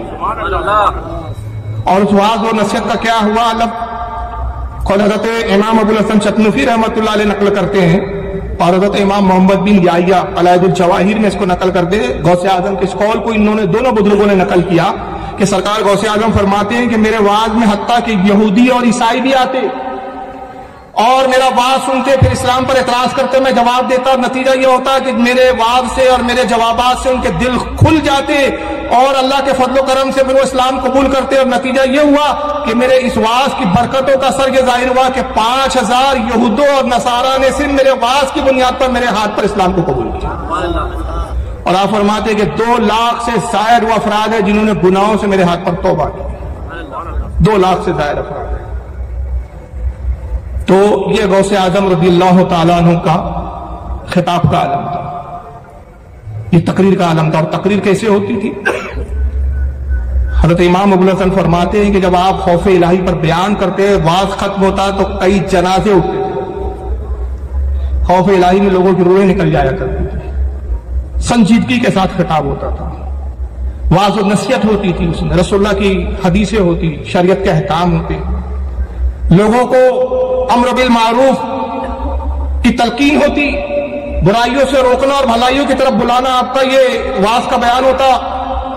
اور صرف آپ خطیب ہی نہیں تھے بلکہ اپنے وقت کے مفتی عالم بھی ہوتے. آپ علماء کے مرجع تھے، بڑے بڑے علماء اور بڑے بڑے مشائخ اور بڑے بڑے مفتیان کرام جہاں ان کے علم دم توڑ دیتے تھے، اپنے علم کے وہ مسائل کو حل کرنے کے لیے غوث اعظم کی بارگاہ میں حاضر ہوتے. جب مفتیان کرام فتویٰ دینے سے عاجز آتے تو سرکار غوث پاک کی طرف رجوع کیا کرتے تھے. چنانچہ حضرت امام ابو الحسن چتنوفی رحمۃ اللہ علیہ کو واقعہ نقل کرتے ہیں کہ غوث اعظم کا ظاہری دور تھا کہ ایک شخص نے قسم کھائی کہ یہ منت میری پوری ہو گئی. ایک منت مانگی اس نے اللہ کی بارگاہ میں، کہ پروردگار اگر یہ کام ہو گیا تو میں تیری ایسی عبادت کروں گا کہ پورے روئے زمین پر میرے علاوہ وہ عبادت کرنے والا کوئی نہیں، میں تنہا وہ عبادت کروں گا. قسم کھا لی، منت پوری ہو گئی، لیکن اب خیال آیا کہ ایسی کون سی عبادت کروں کہ میں تنہا وہ عبادت کرنے والا رہوں، پوری دنیا میں وہ عبادت اس وقت کوئی کرنے والا ہی نہ ہو. بڑا پریشان ہوا، وہ بہت سوچا، کچھ سمجھ میں نہیں آیا. علماء کی طرف، مفتیان کرام کی طرف اس نے رجوع کیا اور استفتاء کیا، فتویٰ پوچھا. سارے مفتیان کرام عاجز آگے کہا کہ تیری قسم ہی فضول ہے، تو نے بےہودہ قسم کھائی ہے، غلط قسم کھائی ہے، بہتر یہ ہے کہ اپنی قسم کو توڑ اور اس کا کفارہ دے دے. اس نے کہا نہیں، کفارہ تو نہیں دوں گا، کچھ تو حل لوں گا، آپ غور کرو. آخر میں تمام مفتیان کرام نے فیصلہ کیا کہ سرکار غوث اعظم کی طرف رجوع کیا جائے. اور وجہ یہ ہے کہ اتنا مشکل مرحلہ ہے کہ اس کا جواب دینے سے ہم عاجز ہے کہ ایسی کون سی عبادت ہے جس پہ دعویٰ کیا جائے کہ یہ جس وقت یہ عبادت میں مشغول ہو دنیا میں روئے زمین پر، اس کے علاوہ وہ عبادت میں کوئی مشغول نہ ہو. میں یہ روزہ رکھے تو کیا گارنٹی کہ دنیا کے کسی نہ کسی کونے پہ اس دن کوئی روزے سے نہ ہو. یہ درود پڑھے تو کیا گارنٹی کہ کوئی اور درود پڑھنے والا نہیں. یہ نماز پڑھے تو کیا گارنٹی کہ اس وقت کوئی نماز نہیں پڑھ رہا. تو ایسی کوئی عبادت ہی نہیں ہے جس پر یہ دعویٰ کیا جائے کہ یہ عبادت میں مشغول ہے تو اس عبادت میں اس وقت کوئی دوسرا مشغول نہیں ہے. جب یہ مسئلہ سرکار غوث اعظم کی بارگاہ میں آیا تو آپ نے فی البدیہہ قلم اٹھا کے جواب تحریر فرمایا، سوچا نہیں، غور فکر نہیں کیا. یہ آپ کے فتویٰ کی دینے کی صورت کا علم تھا. آپ نے فرمایا اس میں کیا پیچیدگی ہے، خانہ کعبہ کو خالی کروا دیا جائے اور اس سے کہے کہ وہ تنہا طواف کر دے. اس لیے کہ روئے زمین پر کعبہ ایک ہی ہے اور کعبہ کا طواف بھی عبادت اور نیکی ہے. جس وقت یہ طواف کرے گا تو تنہا ہوں گا، کوئی اس کے طواف میں شریک ہوں گا ہی نہیں. اس کی قسم پورا کرنے کے لیے بادشاہ کو کہا جائے کہ خانہ کعبہ کو کچھ لمحوں کے لیے خالی کروا دیا جائے، لوگوں کو ہٹا دیا جائے اور یہ تنہا طواف کر لے، اس کی قسم پوری ہو جائے گی. تو اندازہ لگائیے کہ سرکار غوث اعظم رضی اللہ تعالیٰ عنہ اپنے وقت کے کتنے بڑے مفتی تھے. وہ مسائل کے جہاں پر مفتیان کرام اپنے گھٹنے ٹیک دیا کرتے تھے، سرکار غوث اعظم منٹوں میں، گھڑی بھر میں ان مسائلوں کو حل فرما دیا کرتے تھے. اور شریعت پر آپ کا عمل اور تقوی، باوجود اس کے کہ آپ غوث وقت تھے، غوث وقت کیا غوث زمانہ ہے، بلکہ امام مہدی تک آپ کا یہ پورا زمانہ آپ کی غوثیت کا زمانہ ہے، پورا یہ زمانہ آپ کی غوثیت عظمیٰ کا ہے، سارے ولی آپ کے ماتحت ہے، بلکہ اعلیٰ حضرت فرماتے ہیں کہ کوئی ولی ہی اس وقت تک ولی نہیں بنتا جب تک اس کی ولایت کی سند پر آپ اپنی مہر نہ لگا دیں۔ لیکن شریعت سے بے باک نہیں ہو گئے کہ میں تو اب غوث عالم ہوں، غوث اعظم ہوں، غوثیت عظمیٰ اور غوثیت کبریٰ کے منصب پر فائز ہوں، مجھے شریعت کی کیا پابندی کی ضرورت نہیں، بلکہ جتنا مقام بلند ہوتا ہے اتنی شریعت کی پابندی بڑھتی ہے۔ حضرت مخدوم اشرف جہانگیر چغنانی رحمۃ اللہ تعالی علیہ فرماتے ہیں لطائف شریفی میں، یاد رکھو کہ شریعت پرکھنے کی کسوٹی ہے، شریعت پرکھنے کی کسوٹی ہے، شریعت پر ولی کو پرکھا جاتا ہے، ولی سے شریعت نہیں پرکھی جاتی۔ کتنا پیارا جملہ، اس کی اہمیت کو آپ سمجھیں۔ اور آج زمانہ کیا آ گیا، ہمارے پیر صاحب ایسا کرتے، ابھی تیرے پیر کی حیثیت کیا ہے یہ بتا کہ شریعت کیا کہتی ہے۔ اگر تیرا پیر شریعت پر عمل کرتا ہے تو پیر ہے، شریعت پر عمل نہیں کرتا تو وہ پیر نہیں ہے۔ کہ شریعت جو ہے وہ کسوٹی ہے، جو شریعت پر عامل ہے وہ ولی ہے، اور جو شریعت پر عامل ہے وہ ولی ہو ہی نہیں سکتا۔ بلکہ یہاں تک کہ حضرت جنید بغدادی رحمۃ اللہ تعالی علیہ جو غوث پاک کے دادا پیروں میں فرید الدین عطار ان کا یہ قول نقل کرتے تذکرۃ الاولیاء صفحہ 212 پہ کہ فرماتے ولی وہ ہے جو اللہ رسول اور اللہ رسول کی اطاعت کرے، اور اس طرح وہ اللہ رسول کی اطاعت کرے کہ اس کے ایک ہاتھ میں قرآن ہو اور دوسرے ہاتھ میں حدیث رسول۔ اگر اس کے ہاتھ قرآن اور حدیث رسول سے خالی ہے تو پھر فرماتے ہیں کہ وہ ولی نہیں ہے بلکہ وہ زندیق ہے۔ زندیق کہتے ہیں وہ مجوسیوں کو جو آگ کے پجاری ہوتے ہیں یا دین کے منکر کو زندیق کہا جاتا ہے۔ مگر یہ زمانہ بڑا عجیب ہو گیا ہے صاحب، شریعت پہ ولی نہیں پرکھے جا رہے، ولی صاحب ایسا کرتے اس لیے جائز ہے، اور ولی صاحب کر کے ایسے ایسے ولی پیدا ہو گئے، ایسے ایسے پیر پیدا ہو گئے کہ نیٹوں پہ ویڈیو دیکھ کر آدمی حیران ہے۔ بیچ میں ایک پیر صاحب کو دیکھا لڑکیوں سے چپتے ہوئے رہتے جاتے، عورت چمٹو پیر صاحب ہے، ولی صاحب ہے، قوالی ہو رہی ہے صاحب، ہزاروں لاکھوں کے نوٹ داڑھی منڈے قوالوں پہ نثار کر دے رہے ہیں صاحب، پیر صاحب ہے صاحب، کرامت ہے ان کی۔ اور ایک عجیب نیا فیشن چلا، پھولوں کے اندر ہی دفن ہو جا رہے ہیں گردن تک، دیکھ ہوں گے اس طرح کی ویڈیو ہے، اتنے گلاب کے پھول ڈالے کہ پیر صاحب کی گردن دکھ رہی ہے باقی کچھ دکھ ہی نہیں رہا ہے۔ کیا ہے صاحب، یہ پیر ہے، یہ ولی ہے ہمارے حضرات۔ ارے کیا کرامت کیا ہے آپ کے حضرت کی؟ بھائی اتنے بڑے پیر صاحب ہیں کہ صاحب عورتیں پیر دباتی ہیں، بڑے بڑے سیٹ مرید ہے۔ مولانا روم فرماتے ہیں کہ یہ ولی نہیں ہے بلکہ کیا ہے، کارے کارے شیطان می کنت نامش ولی گر ولی ایس تو لعنت بر ولی۔ کام شیطان کے کرتا ہے اور کہتا ہے کہ میں اللہ کا ولی ہوں، اگر یہی ولی ہے تو فرماتے کہ ایسے ولی پر پھر اللہ کی لعنت ہے۔ کام تو شیطان کے کرتا ہے۔ یاد رکھیے شریعت راستہ ہے، یہ اعلیٰ حضرت کا قول ہے۔ اعلیٰ کیا فرماتے، بڑی پیاری تشریح کی ہے آپ نے اس کی، شریعت راستہ ہے، طریقت سواری ہے۔ شریعت راستہ ہے، طریقت سواری ہے، حقیقت نشان منزل ہے اور معرفت منزل مقصود ہے۔ تو جب تک شریعت کے راستے پر نہیں چلیں گا نشان منزل تک پہنچیں گا ہی نہیں، معرفت کی منزل تک نہیں پہنچیں گا۔ آگے آ جائیے بھائی، تھوڑا سا پیچھے کچھ لوگ کھڑے ہوئے ہیں۔ تو سرکار غوث اعظم چونکہ ولیوں کے سردار تھے اس لیے شریعت پر بھی سب سے بڑھ کر آپ کاربن تھے اور شریعت پر فائز تھے۔ یہاں تک کہ لکھا گیا کہ ایک مرتبہ آپ سفر میں پیاس کی شدت محسوس ہوتی ہے، اچانک کالے بادل چھاتے اور بارش ہونا شروع ہوتی ہے، یہاں تک کہ زمین پوری جل تھل ہو گئی۔ آپ نے کچھ پانی کو نوش فرمایا، پھر وہ کالے گھنے بادل چھٹے اور ایک نور ظاہر ہوا، ایک روشنی بڑی تیز، اتنی تیز روشنی کہ آنکھیں چندی آ جائے، اور نور سے آواز آتی ہے، عبد القادر میں تیرا رب ہوں، عبد القادر میں تیرا رب ہوں، اور عبد القادر تجھے خوشخبری ہے کہ میں تیری عبادت اور ریاضت سے بڑا خوش ہوا، جتنے حرام کام تھے سب میں نے تجھ پر حلال کر دیے، نعوذ باللہ، حتیٰ کہ میں نے تجھ پہ آج سے نماز بھی معاف کر دی۔ جیسی یہ نور سے آواز آئی آپ پر ہم ہوتے تو خوش ہو جاتے، ارے واہ یار کمال ہو گیا بھائی، اللہ راضی ہو گیا، یہ نور ہے، اللہ تو نور ہے، قرآن میں اللہ نے فرمایا اللہ نور السماوات والارض، اللہ زمین و آسمان کو نور ہے، نور ہے، اللہ تو نور، روشنی آئی، ظاہر ہو گیا، آواز ہو گئی، بھائی اب ہو گیا، اللہ نے کہہ دیا، بشارت دے دی آج سے نماز معاف، سارے حرام حلال ہو گئے، مگر وہ غوث اعظم تھے، آپ نے فرمایا لا حول ولا قوت الا باللہ العلی العظیم، جیسی لاہور پڑا سارا نور دھوا ہو۔ کون تھا وہ؟ ابلیس، شیطان۔ آواز آئی عبد القادر آج تجھے تیرے علم نے بچا دیا۔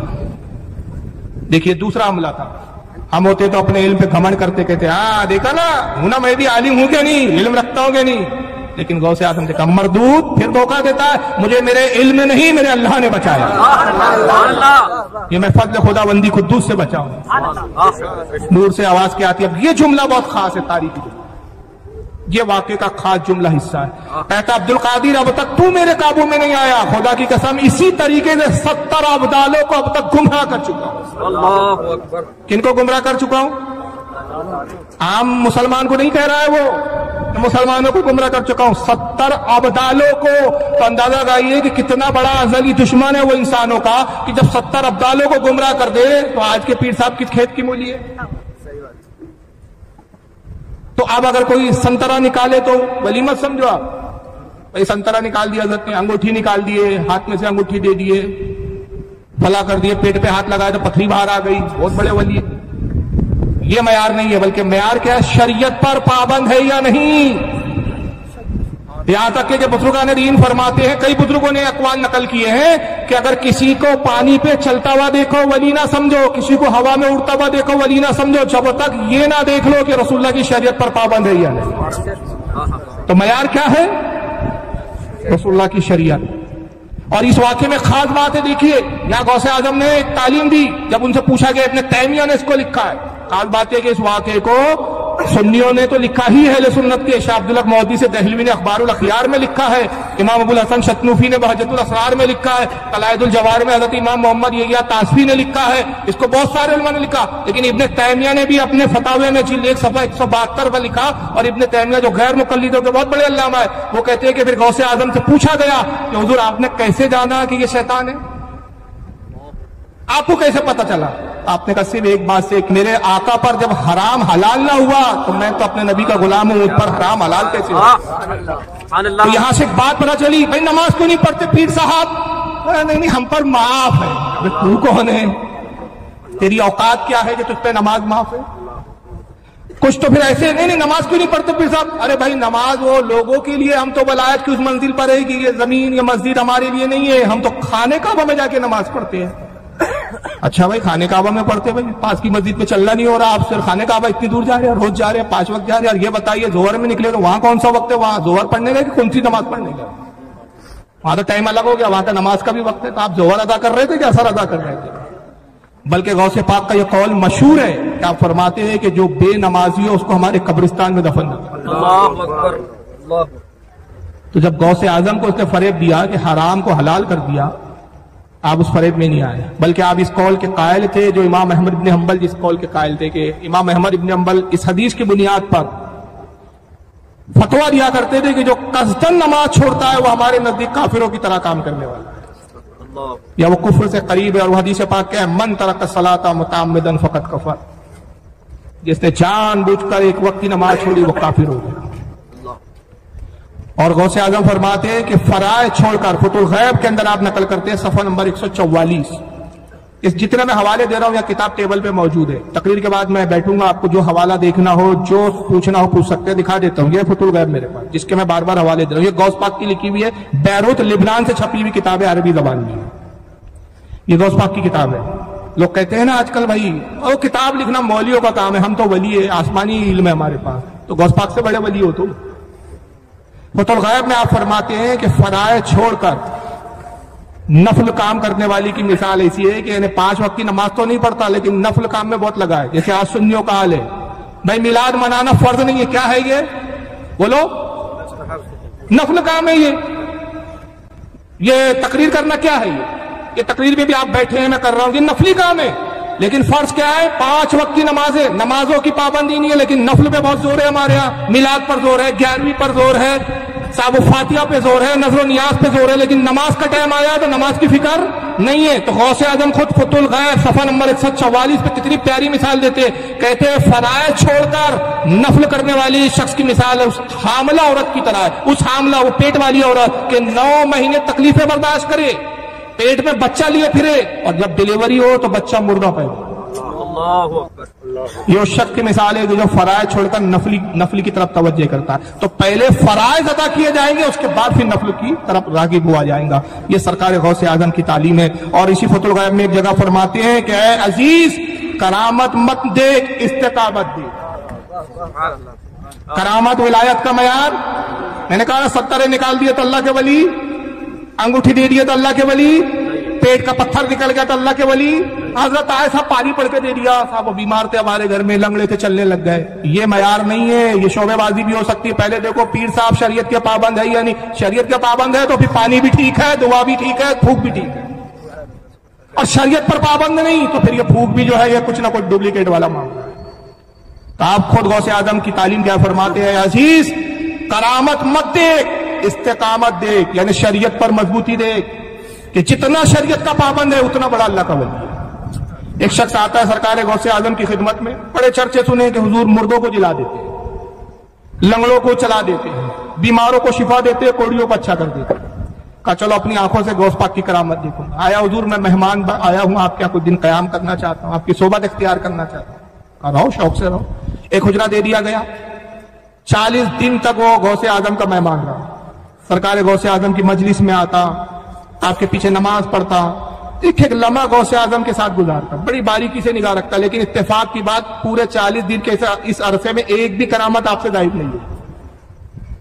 حالانکہ کرامتوں کا بڑا صدور ہوتا تھا، لیکن تعلیم مقصود تھی اس کی. غوث اعظم اس کے دلوں کے حالات جانتے تھے. ایک بھی کرامت ظاہر نہیں ہوئی. 40 دن کے بعد وہ شخص آتا، کہتا ہے حضور اجازت دیجیے، اب لوٹنا چاہتا ہوں. کہا کچھ دن اور ٹھہرتے. کہا حضور جس مقصد سے آیا تھا وہ مقصد تو پورا نہیں ہوا. کیا مقصد تھا تیرا؟ بولے حضور کرامت دیکھنے آیا تھا، لیکن اس نتیجے میں پہنچا ہوں کہ خاموخواہ لوگوں نے آپ کی کرامت کے چرچے کر رکھے ہیں، میں نے تو کوئی کرامت نہیں دیکھی. آپ نے فرمایا یہ بتا، کیا تو نے شریعت کے خلاف میرا کوئی قدم اٹھتا ہوا دیکھا ہے؟ کہا خدا کی قسم، فرائض تو فرائض ہے، نوافل اور مستحبات بھی آپ نہیں چھوڑتے. خدا کی قسم آج تک میں نے ایک قدم آپ کا شریعت کے خلاف اٹھتا ہوا نہیں دیکھا. آپ نے فرمایا عزیز، شریعت پر عمل کرنا یہی میری سب سے بڑی کرامت ہے. تو حقیقی کرامت کیا ہے؟ بولو، شریعت پر عمل کرنا. یاد رکھیے کرامت دھوکہ بھی دیتی. آپ کی اہلیہ تھی، آپ کی بیوی، اور آپ کے صاحبزادے تھے حضرت ابو محمد عبد الجبار. ان کی ابو محمد ان کی کنیت تھی، عبد الجبار نام تھا. غوث اعظم کے صاحبزادے تھے. تو حضرت ابو محمد عبد الجبار رضی اللہ تعالیٰ عنہ کہتے ہیں کہ میری والدہ غوث پاک سے ملنے آیا کرتی تھی. اپنے الگ الگ بیویوں کے گھر بنایا رکھے تھے آپ نے، اور آپ اپنی خانقاہ میں رہتے اور اپنی بیویوں کو وقت دیتے تھے، باریاں مقرر تھی. تو کوئی بیوی کبھی کبھار آپ سے کسی ضرورت، کسی سامان کی طلبی کے لیے کوئی ضرورت ہے گھر کی، تو خانقاہ حاضر ہوتی تھی. تو حضرت ابو محمد عبد الجبار رضی اللہ تعالیٰ عنہ کہتے ہیں کہ میری والدہ اکثر اس وقت آتی کہ رات میں مجمع نہیں ہوتا تھا، دن میں ملنے ملانے والے ہوتے. اب پردہ نشین خاتون تھی، ظاہر ہے غوث پاک کی بیوی ہے، تو رات میں اب آتی. تو والدہ کی کرامت یہ تھی کہ آپ انگلی پہ پھونک مارتی، ایک شعلہ بلند ہوتا اور شعلے کی روشنی میں آپ راستہ طے کرتی. اور اس واقعے کو کون لکھ رہے ہیں؟ اس کو ملا علی قاری نے اپنی کتاب نزہۃ الخاطر الفاتر کے اندر نقل کیا ہے، صفحہ نمبر 98. اور اعلیٰ حضرت الملفوظ نے بھی اس کو بیان کیا. پھونک مارتی وہ، انگلی پر کیا ہوتا؟ شعلہ بلند ہو جاتا، اور اتنی روشنی تیز ہوتی کہ اس سے راستہ دکھنے لگتا ہے. اس روشنی سے رہنمائی لیتے ہوئے غوث پاک کے حجرے تک پہنچتی. جب حجرے کے قریب آتی پھونک مارتی، شعلہ بجھ جاتا، پھر حجرے میں داخل ہوتی. لیکن اتفاق کے کئی دن تک یہ معاملہ رہا. غوث پاک کو ظاہری طور پر اس کی خبر نہیں تھی. ایک مرتبہ یہ ہوا کہ غوث پاک ان کے ساتھ چل رہے تھے، تو انہوں نے کہا ایک دور تک غوث پاک ساتھ میں، اور کہا کہ اب آگے تم اپنے گھر چلی جاؤ. تو کہا کہ حضور ٹھیک ہے میں چلی جاتی ہوں. کہا اندھیرا ہے، میں کوئی خادم ساتھ میں کر دیتا ہوں. تو کہتی نہیں، اندھیرے سے مجھے ڈرنے کی ضرورت نہیں، اللہ نے مجھے بھی آپ کے تحفے ایک کرامت دی. کہا کیا کرامت ہے تمہاری؟ کہا دیکھیے پھونک مارا، انگلی پہ شعلہ آ گیا. غوث اعظم نے پھونک مارا، وہ شعلہ بجھ گیا، دعا ہو گیا. کہا یہ کیا ہوا؟ کہا نیک بخت، وہ شعلہ تیری کرامت نہیں ہے، یہ ابلیس کی طرف سے، اور تو سمجھ نہ سکی کہ یہ رحمانی شعلہ نہیں ہے، اللہ کی طرف سے نہیں، یہ ابلیس کی کارستانی ہے. پھر اس کے بعد آپ نے پھونک ماری، دوبارہ روشنی نور ظاہر ہوا. کہ آپ یہ رحمانی نور ہماری طرف سے لے. اب میں بتانا یہ چاہتا اس واقعے سے کہ غوث اعظم کی بیوی ہے، تو آج کا پیر اور آپ اور ہم کس کھیت کی مولی ہے؟ تو کرامت کبھی معیار نہیں ہو سکتا، بلکہ استقامت، شریعت کی پابندی، یہی اصل چیز ہے. اور باوجود غوث اعظم، کرامت پہ تو میں ذکر ہی نہیں کر رہا کیونکہ آج کا موضوع کرامت نہیں ہے، ورنہ کرامت تو اتنی ہے کہ پھر بیان کرتے کرتے یہ رات ایک کیا کئی راتیں کم پڑ جائے ہماری۔ تعلیمات پر ہم بات کر رہے ہیں تو یہ تعلیمات ہی غوث پاک نے کہ استقامت دیکھو، کرامت مت دیکھو۔ اور دوسری چیز آپ نے عاجزی اور انکساری، عاجزی اور انکساری کا یہ عالم تھا، جبکہ تھوڑا سا اگر کسی کو پاور آ جائے نا تو صاحب وہ کنٹرول میں نہیں آتا کسی کے، پھر تو کسی کے باپ سے نہیں سمجھتا۔ مگر غوث اعظم تمام بلیوں کے تاجدار، صاحب کرامت، مگر اس کے باوجود بہت عاجزی تھی۔ اور عاجزی کیوں تھی؟ عاجزی اس لیے کہ ولی میں عاجزی ایک ہنر ہوتا ہے۔ یاد رکھیے بزرگان دین فرماتے ہیں کہ عاجزی حضرت آدم علیہ السلام کی وراثت،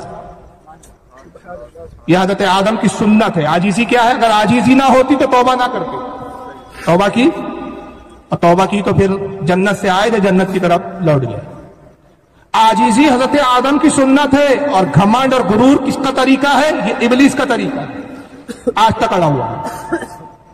اور یاد رکھیے انبیاء اکرام، اولیاء اکرام، باوجود اس کے کہ اللہ تعالیٰ ان کو بڑے منصب عطا کرتا ہے، مگر یہ منصب پر مغرور نہیں ہوتے، غرور نہیں کرتے، گھمنڈ نہیں کرتے، عاجزی اختیار کرتے۔ میں نے ایک واقعہ پڑھا تو ہل گیا تھا، انبیاء کا کیا حال تھا تو ہماری اوقات کیا ہے۔ ہم چھوٹی چھوٹی باتوں پہ فخر اور گھمنڈ ظاہر کرتے ہیں، ایک دوسرے پہ فوقیت ظاہر کرنے لگتے ہیں، ایک دوسرے کو سپر لیڈ کرنا چاہتے ہیں۔ موسیٰ علیہ السلام کوہ طور پر جاتے ہیں، اللہ سے ہم کلام ہوئے، رب تبارک و تعالیٰ نے ارشاد فرمایا موسیٰ کل جب کوہ طور پر لاؤ تو اپنی پوری امت پہ ایک نظر ڈالنا، اور تیری امت میں جو سب سے بڑا گناہ گار ہو اس کو کوہ طور پر ساتھ میں لے آنا۔ میں دیکھنا چاہتا ہوں کہ تیری امت میں تیرے نزدیک سب سے بڑا گناہ گار کون ہے، تو کس کو سب سے بڑا گناہ گار خطا کار سمجھتا ہے؟ حضرت موسیٰ نے وعدہ کیا پروردگار میں بنی اسرائیل کے سب سے بڑے گناہ گار کو کل ڈھونڈوں گا، تلاش کروں گا اور تیری بارگاہ میں حاضر کروں گا۔ موسیٰ علیہ السلام آئے، دوسرا دن جب وہ کوہ طور پر جانے کا وقت آیا تو آپ تنہا کوہ طور پر جا رہے ہیں، ساتھ میں کوئی نہیں۔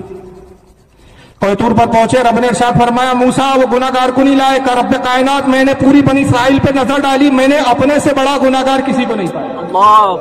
اللہ بتائیے نبی ہے، رب نے ارشاد فرمایا موسیٰ بس یہی عاجزی تو ہم دیکھنا چاہتے تھے، اور اسی عاجزی نے تجھے یہ شرف دیا کہ ہم تجھ سے ہم کلامی کر رہے ہیں۔ تو جو جتنا جھکتا ہے اتنا اس کا مقام و مرتبہ بلند ہوتا ہے، اور یہی رسول اللہ میں عاجزی تھی۔ سرکار تو تمام انبیاء کے سردار ہے، ساری کائنات کا مالک بنا دیا پروردگار، مگر اس کے باوجود عالم کیا تھا؟ صحیح بخاری کی حدیث ہے، مسلم میں موجود ہے، ترمذی میں ہے، نسائی میں ہے، احمد نے امام احمد نے مسند میں احمد میں لکھا، امام ابن ابی شیبہ نے المصنف میں لکھا، میرے پاس متعدد حوالے ہیں کہ ایک یہودی اور ایک مسلمان کا آپس میں جھگڑا ہو گیا۔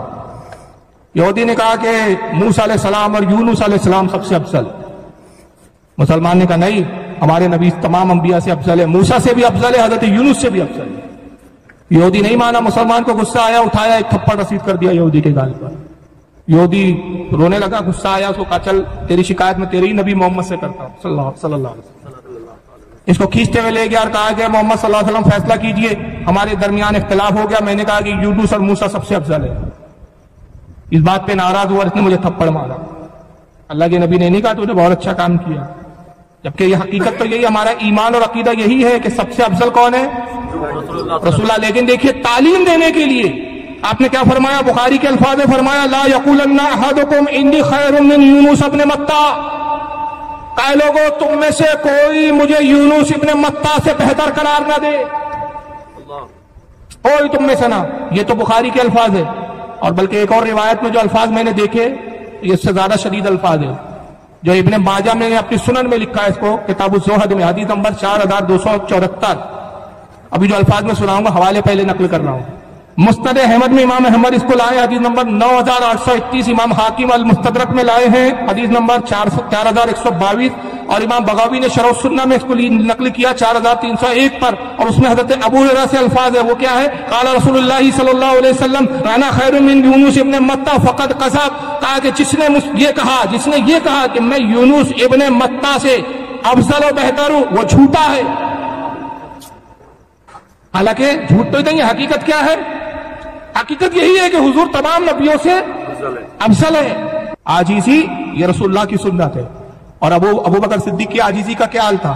حضرت امام احمد، ان کی کتاب امام احمد ابن حنبل کی الزہد، اس کی حدیث نمبر 560 ہے کہ ابو بکر صدیق اکثر یہ کہتے کاش میں ابو بکر نہ ہوتا بلکہ کسی مومن کا پہلو کا ایک بال ہو۔ کہاں کا بال ہوتا؟ سینے کا نہیں۔ حضرت عمر کہتے تھے میں کاش ابو بکر کے سینے کا بال ہوتا، اور حضرت ابو بکر عاجزی میں کیا کہتے تھے؟ کاش میں کسی مومن کے پہلو کا ایک بال ہوتا۔ تو یہ عاجزی جو ہے نا، یہ زیور ہے مومن کا۔ یہی وجہ ہے کہ عالم کے لیے بھی حکم ہے کہ اپنے علم پر گھمنڈ نہ کرے، غرور نہ کرے، بلکہ کیا کرے؟ عاجزی اختیار کرے۔ لیکن جو آج کل فیشن چلا ہے نا، میں عالم، لوگوں پہ روب ڈالنا۔ سرکار فرماتے ہیں کہ جو اس بنیاد پر علم حاصل کرے، اس غرض سے علم حاصل کرے کہ اپنے سے کمتر پہ فوقیت ظاہر کرے اور اپنے علماء سے جھگڑے لڑے، اللہ کے نبی فرماتے ہیں اس پہ اللہ فرشتوں کی لعنت۔ علم اس لیے حاصل نہیں کیا جاتا کہ کمتروں پہ اپنی فوقیت بتائی جائے اور علماء سے بحث و مباحثے کیے جائے، بلکہ علم عاجزی سکھاتا ہے۔ چنانچہ امام طبرانی رحمۃ اللہ تعالی علیہ المعجم الاوسط اور معجم الصغیر دونوں اپنی اس کتاب کے اندر حدیث پاک نقل کرتے ہیں۔ اس کو دہلوی نے بھی مستدل الفردوس میں لکھا ہے، اور بھی علماء نے لکھا ہے کہ حضرت عبداللہ ابن عمر کہتے ہیں کہ من قال انا عالم فهو جاہل، جو خود اپنی زبان سے کہے کہ میں عالم ہوں وہ سب سے بڑا جاہل۔ یہ عالم کو نہیں کہنا ہے میں عالم ہوں، بلکہ یہ دوسروں نے کہنا چاہیے آپ عالم ہیں۔ اعلیٰ حضرت فاضل بریلوی خود وقت کے مجدد ہے۔ مجدد کیا ہوتا ہے؟ تمام علماء کا جو ہے سردار ہوتا ہے، یہ مجدد کا مقام ہوتا ہے۔ لیکن اعلیٰ حضرت خود مجدد ہونے کے بعد کیا کہتے تھے اپنے تعلق سے؟ حقیر، فقیر، سراپا، تقصیر، احمد رضا بریلوی۔ اور یہی تعلیم غوث اعظم کی ہمیں تعلیمات میں ملتی ہے کہ جب آپ طالب علمی کے دور میں تھے، آپ کا ایک ساتھی ہوا کرتا تھا جس کا نام تھا ابن سقا، اور ایک اور ساتھی تھا جس کا نام تھا عبداللہ بن علی تمیمی۔ بڑے ذہین تھے یہ پڑھنے میں دونوں۔ ابن سقا بڑا ذہین تھا پڑھنے میں، اس کو اپنے علم پہ بڑا غرور اور گھمنڈ تھا۔ بغداد میں اس زمانے میں ایک وقت کے بہت بڑے ولی آئے، اس کو مولا علی قاری نے نظرۃ الخاطر الفاتر صفحہ نمبر 101 پر اس واقعے کو نقل کیا جو میں بیان کر رہا ہوں، حوالہ بھی سن لیں۔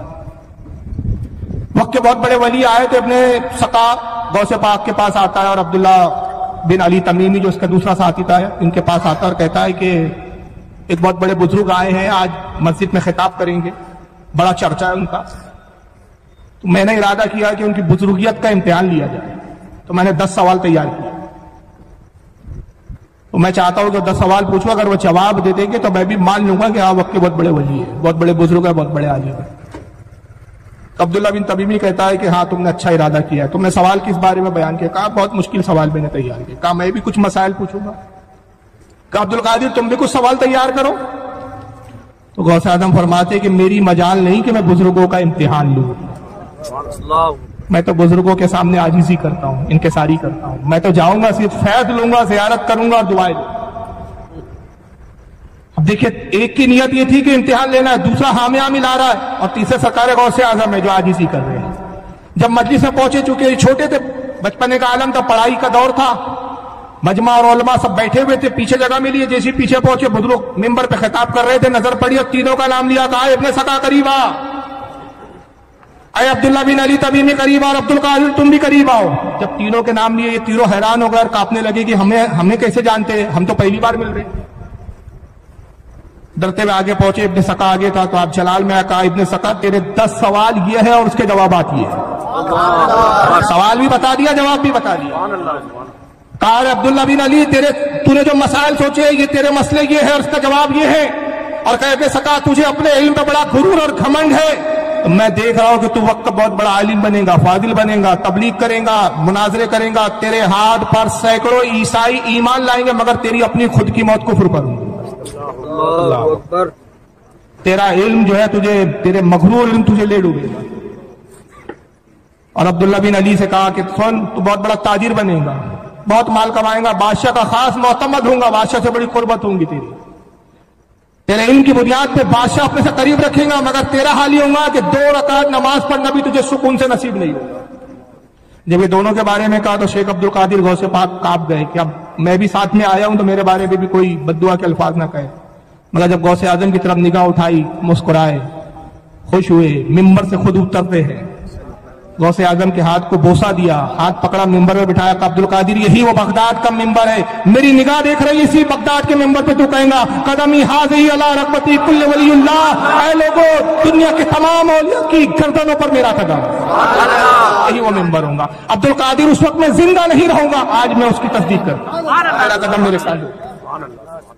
اور نتیجہ یہی ہوا، ابن سکہ بہت بڑا عالم فاضل مناظر بنا، عیسائیوں کے علاقوں میں جاتا، مناظرے کے چیلنج کرتا، بستی کی بستیاں پلٹا دیتا، مناظرے میں شکست ہوتی پادریوں کو، پوری بستی اسلام میں داخل ہوتی، حتیٰ کہ ایک شہر کی طرف گیا، بادشاہ کو اطلاع ہوئی، عیسائی بادشاہ تھا، اس نے کہا یہاں آیا، یہاں کی بھی آبادی جو ہے پلٹا دیں گا، مسلمان کر دیں گا۔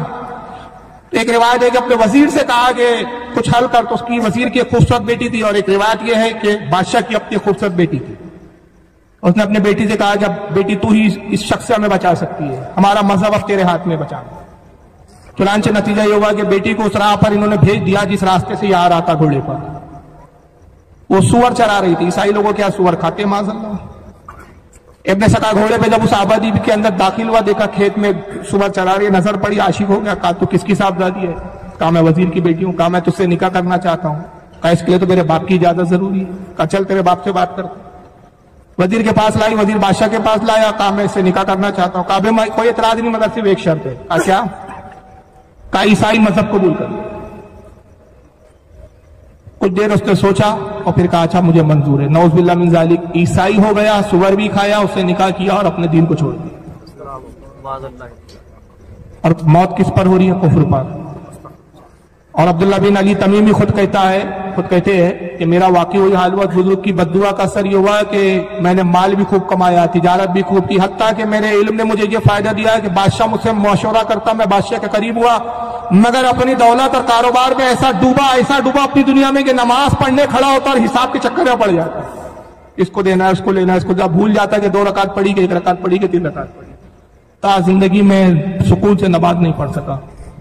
اب دنیا نے اور تاریخ نے منظر بھی دیکھا کہ سرکار غوث اعظم منبر پہ تشریف لائے اور اعلان کیا میرا قدم تمام اولیاء اللہ کی گردنوں پر۔ تو یہ عاجزی نے سرکار غوث اعظم کو اتنا بلند کیا۔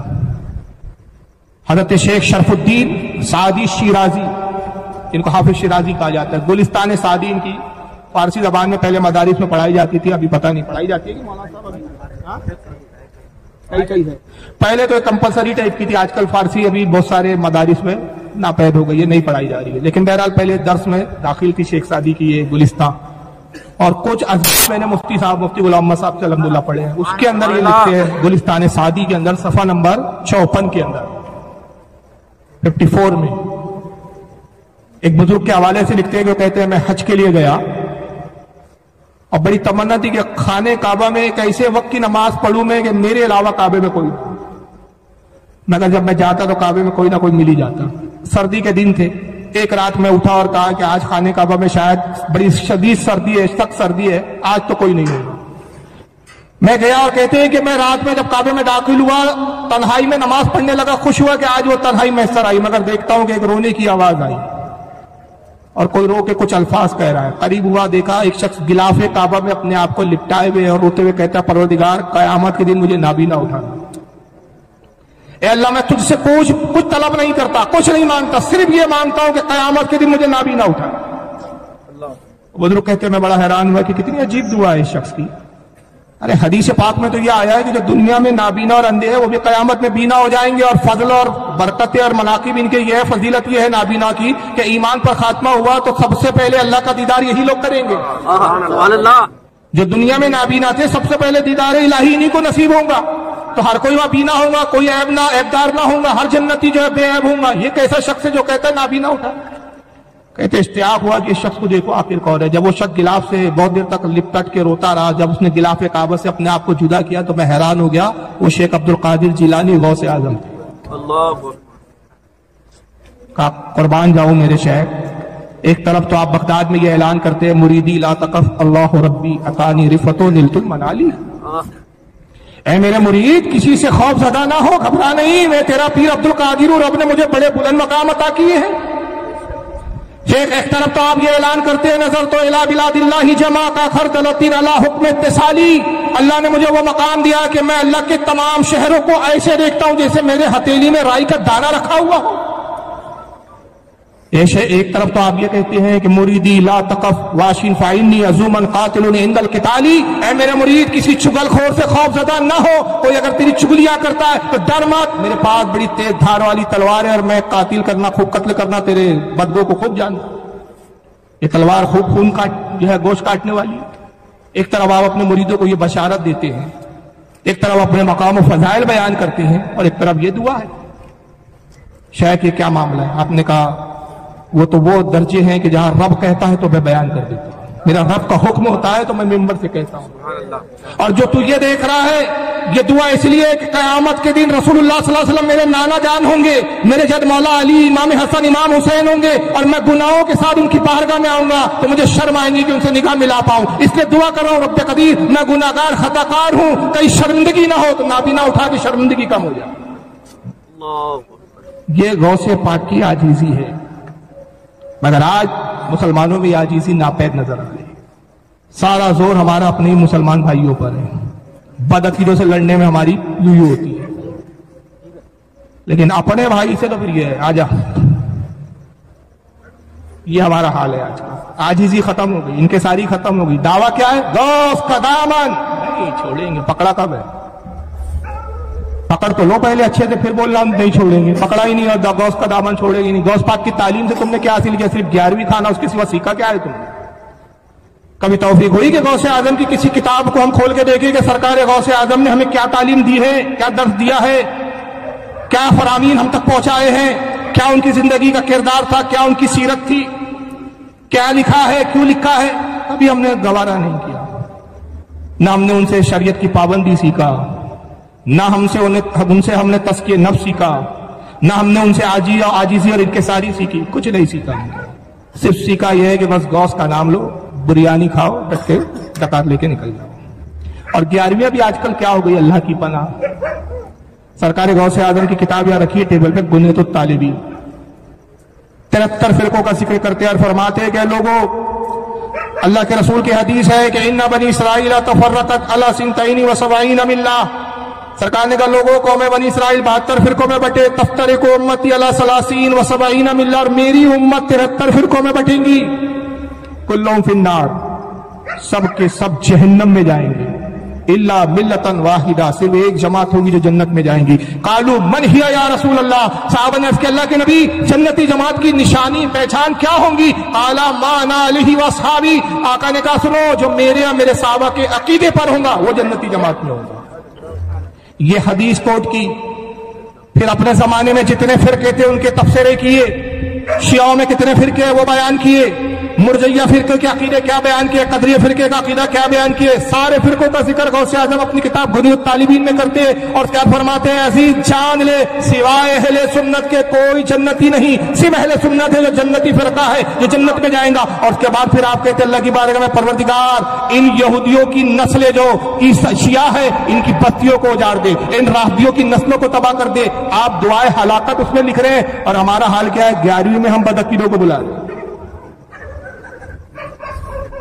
ریلیشن مینٹین ہو رہے ہیں صاحب، سارے وہابیوں کو بھی بلا لیا، بدعقیدوں کو بھی بلا لیا، غیر مسلموں کو بھی بلا رہے، کیوں 11ویں اب 11ویں نہیں رہی صاحب، وہ نظر و نیاز والا معاملہ نہیں رہا، غوث اعظم کی خوشنودی اور اللہ کی رضا مقصود نہیں رہی۔ ارے بھائی یہ تو بہانہ ہے، سارے بزنس کے کاروبار اسی میں سیٹ ہو جائیں گے۔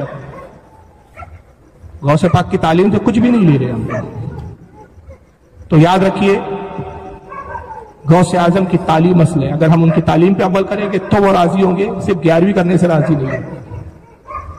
اور غوث اعظم کا عقیدہ وہی تھا جو اہل سنت و جماعت کا عقیدہ تھا، ہر بزرگ شریعت کی پابندی اور عقائد کی بنیاد پر پہچانا جاتا ہے۔ یاد رکھیے کوئی کتنا ہی بڑا ہوا میں اڑنے والا ہو، شعبے باز ہو، لیکن عقیدہ اہل سنت پر قائم نہیں، پلپلا ہے، ڈھلمل ہے، یہ بھی ٹھیک وہ بھی ٹھیک، وہ سب کچھ ہو سکتا ہے، ولی تو دور مسلمان نہیں ہو سکتا، حقیقی مسلمان نہیں ہو سکتا، تو ولی کہاں ہوگا؟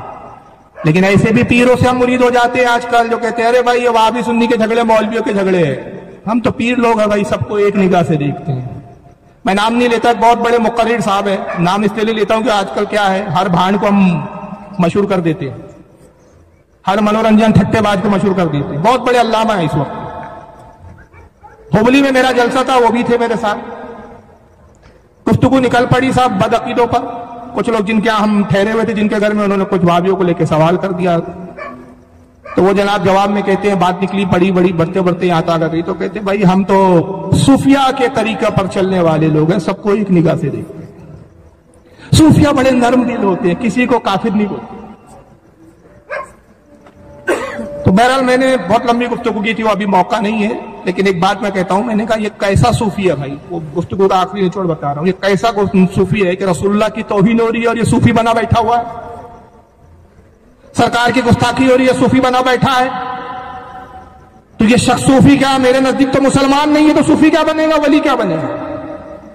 تو سب سے پہلے تو آپ جانیے کہ سب سے بڑا پیروں کا پیر، ولیوں کا تاجدار، ولیوں کا سردار غوث اعظم کو مانتے تو ان کا عقیدہ دیکھو کہ عقیدہ کیا ہے۔ وہ عقیدہ انہوں نے بنیاد الطالبین میں لکھے، یہ کتاب ہے ان کی عربی زبان میں، سر الاسرار و مظہر الانوار، یہ بھی باہر سے چھپی ہوئی ہے، سب باہر کی کتاب ہے الحمدللہ۔ اس میں انہوں نے عقیدہ عقائد کا بیان کیا ہے، شرف الغائب ہے، فتح الربانی ہے، بنیاد الطالبین ہے۔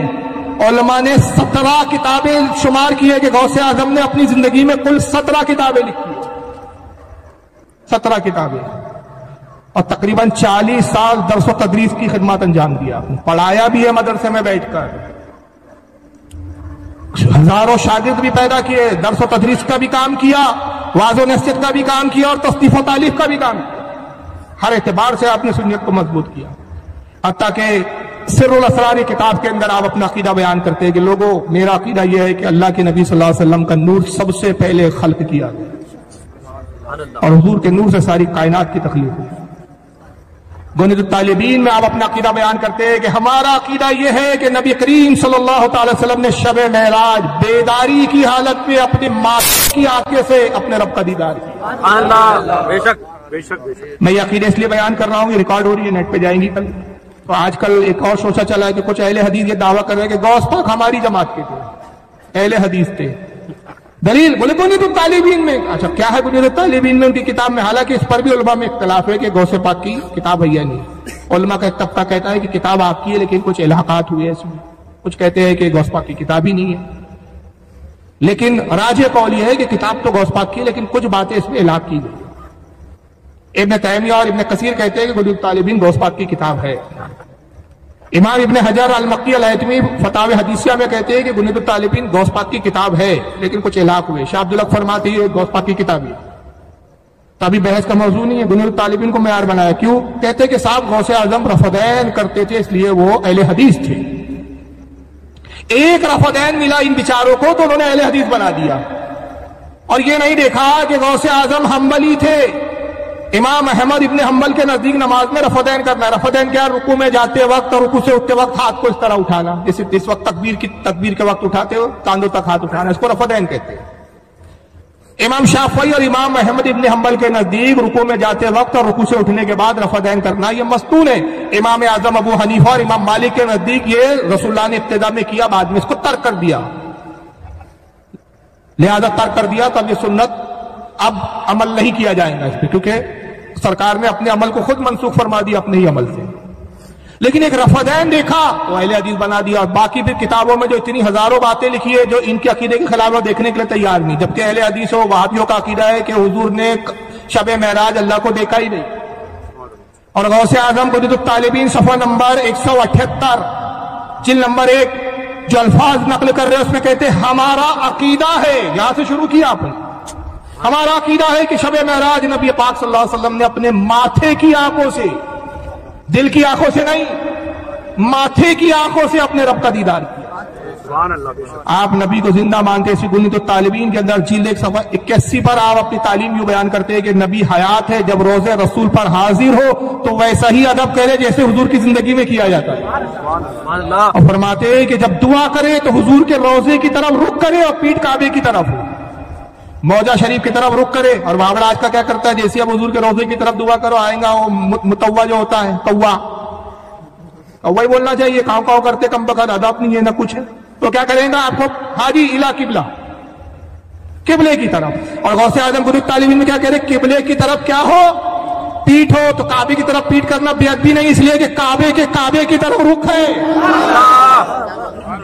رخ تو اس طرف ہے، اور کہتے پھر حضور کی بارگاہ میں جو دعا کرے تو کہے، اور پھر یہ آیت بیان کرتے کہ اس آیت کو پڑھے جو سورہ نساء آیت نمبر 64 میں یہ تعلیم دے رہے غوث اعظم، یہ آیت تلاوت کرے، حضور کی بارگاہ میں دعا کرتے، اور وہ آیت کیا ہے؟ وَلَوْ أَنَّهُمْ إِذْ ظَلَمُوا أَنفُسَهُمْ جَاءُوكَ فَاسْتَغْفِرُوا اللَّهَ وَاسْتَغْفَرَ لَهُمُ الرَّسُولُ لَوَجَدُوا اللَّهَ تَوَّابًا رَحِيمًا۔ اللہ فرماتا ہے کہ اے لوگوں، جب تم اپنی جانوں پر ظلم کرو، یعنی تم سے گناہ ہو، تو کہاں جاؤ؟ مسجد میں نہیں، میرے محبوب کی بارگاہ میں جاؤ، میرے محبوب کے پاس آؤ، میرے نبی کے پاس آؤ، فاستغفر اللہ، اپنے رب سے استغفار کرو، اپنے رب کی بارگاہ میں استغفار کرو، واستغفر لہم الرسول، اور اگر میرا رسول بھی تمہاری سفارش کر دے، تمہارے لیے دعا کر دے، تمہارا وسیلہ بن جائے، لواجد اللہ توابا رحیما، تو تم اپنے رب کو بہت زیادہ توبہ قبول کرنے والا پاؤ۔ تو کہتے ہیں کہ یہ آیت پڑھے اور کہے یا رسول اللہ، میں اسی طرح آپ سے اپنے گناہوں کی مغفرت کے لیے حاضر ہوا آپ کی بارگاہ میں، جیسے کہ وہ عربی حاضر ہوا تھا جو گناہوں میں لدا ہوا تھا، اس نے کہا یا رسول اللہ، میں آپ کی بارگاہ میں آیا ہوں کہ آپ میرے گناہ رب سے معاف کروا دیجیے۔ یہ گناہ طالبین میں لکھ رہے دوستاں، مگر یہ اہل حدیثوں کو یہ نہیں لکھ رہا ہے۔ آپ فرماتے ہیں کہ خضر علیہ السلام زندہ ہے، آپ بھی کہتے ہیں خضر اب زندہ نہیں ہے، مر گئے، ختم ہو گئے، موسیٰ کے دور میں ہی ختم ہو گئے تھے، بولے دلیل روایت کچھ نہیں۔ غوث اعظم فرماتے ہیں، طالبین میں لکھ رہے ہیں جلد نمبر 2 صفحہ 426 پہ فرماتے ہیں کہ خضر علیہ السلام زندہ ہے، حضرت الیاس زندہ آسمانوں میں ہے، یہ دونوں پیغمبر اختیار، اور اللہ تعالیٰ نے اختیار کے ساتھ ان کی صلاحیت اور قوت کتنی دی، ہر سال حج کے لیے زمین پر تشریف لاتے ہیں، کعبۃ اللہ کا طواف کرتے ہیں، ایک دوسرے کا حلق کرتے ہیں، سر منڈواتے ہیں۔ یہ غوث گروہ طالبین میں لکھ رہے ہیں، وہاں بھی جی اس کو چھوڑ دے رہے ہیں۔ اور شیخین کے بارے میں آپ کا عقیدہ کیا ہے؟ یہ آج کل بڑا چل رہا ہے علی کا پہلا نمبر، غوث پاک سے بڑے ہو آپ، غوث پاک سے بڑے ہو۔ آپ فرماتے ہیں کہ تمام انبیاء کے بعد سب سے افضل ابو بکر صدیق ہے۔ سبحان اللہ، بے شک۔ منیر الطالبین جلد نمبر 1 صفحہ نمبر 196 196 پہ لکھ رہے ہیں تمام انبیاء کے بعد سب سے افضل کون ہے؟ ابو بکر صدیق، پھر اس کے بعد حضرت عمر فاروق، پھر اس کے بعد حضرت عثمان غنی، اور پھر کہتے ہیں اس کے بعد حضرت مولا کائنات علی، چوتھے نمبر پہ حضرت علی۔ کون کہہ رہا ہے؟ جو علی کا شہزادہ ہے۔ سبحان اللہ۔ تو اب ہم علی کے شہزادے کی مانیں کہ آج کے جمعہ ڈین کے مدرسے کے مولوی صاحب کی مانیں؟ اور پھر فرماتے ہیں کہ ابو بکر صدیق خلیفہ برحق ہے۔ اور پھر ایک روایت نکلی، کہتی کہ روایت ہم تک مستند ذرائع سے پہنچی، یہ ان کے الفاظ میں ایک ابھی وقت نہیں ہے کیونکہ اشارہ ہو گیا، ورنہ ارادہ تو یہ تھا کہ میں کتابیں لایا اس لیے تھا، صرف دکھانے کے لیے نہیں، کہ بے عینی عبارتیں پڑھوں۔ میں نے نشانات بھی لگا کے رکھے، چٹیاں لگا کے رکھی ہے اس میں کہ کھولوں پڑھوں، لیکن وقت نہیں ہے، اتنا وقت ہی نہیں ہمارے پاس، اشارے ہو رہے کہ بھائی ختم کرنا ہے، بس عین پہ آ گیا ہوں، تو میں اپنی زبان میں دہرا دے رہا ہوں اس کو، کوشش کرے گی کہ جو میں بول رہا ہوں اس کو اسکین کی شکل میں ہم ڈال دے بعد میں۔ جی آپ کیا فرماتے ہیں کہ ابو بکر صدیق خلیفہ برحق تھے؟ یہ روایات ہم تک معتبر ذرائع سے پہنچی کہ خلیفہ بننے کے بعد 3 دن تک آپ منبر پر آئے۔ یہ غوث پاک لکھ رہے ہیں، یہ ان جاہل مولویوں اور جاہل پیروں کو سبق حاصل کرنا چاہیے جو اپنے آپ کو قادری تو بولتے ہیں لیکن غوث اعظم کے عقیدے سے انحراف کر رہے ہیں۔ کہتے 3 دن تک حضرت ابو بکر صدیق منبر پہ اور کہا لوگوں، اگر تم میں سے کسی کو میری خلافت پر اعتراض ہو، اگر ایک شخص بھی میری خلافت پر اعتراض کرے تو میں ابھی تخت خلافت سے اترنے کے لیے تیار ہوں۔ یہ غوث پاک لکھ رہے ہیں، تو فرماتے ہیں کہ 3 دن جب آپ اعلان کرے سب سے پہلے جو شخص اٹھتا تھا وہ حضرت علی ہوتے تھے، اور اٹھ کے کہتے تھے ابو بکر آپ ہمارے خلیفہ ہیں، جس کو رسول نے آگے بڑھا دیا، اب ہم میں سے کسی کی مجال نہیں کہ ہم اس کو پیچھے کر دیں۔ یہ غوث اعظم اپنا عقیدہ بتا رہے ہیں۔ امیر معاویہ رضی اللہ تعالیٰ عنہ کے بارے میں آپ فرماتے ہیں کہ لوگوں، امیر معاویہ کے بارے میں اپنی زبانوں کو خاموش رکھتے ہیں۔ حضرت علی سے جو ان کے اختلافات ہوئے، حق علی کے ساتھ تھا، ان سے خطائے اجتہادی ہوئی، لیکن چونکہ صحابی ہیں اور امام حسن نے ان کی خلافت کی بیعت کر لی، انہیں مملکت اسلامیہ کا بادشاہ تسلیم کر لیا اور ان کی خلافت پر صحابہ کا اتفاق ہو گیا، لہذا ہم اپنی زبان تان و تشنیع نہیں کرتے، ہم ان کا ادب و احترام کرتے ہیں۔ یہ غوث پاک کہتے ہیں۔ اور اختیار اولیاء کے تعلق سے کیا فرماتے ہیں؟ کہتے ہیں کہ اللہ تعالیٰ نے ولیوں کو کیسے اختیار دیے۔ میں ان کی عبادت پڑھ رہا ہوں کیونکہ عبادت بڑی زبردست ہے۔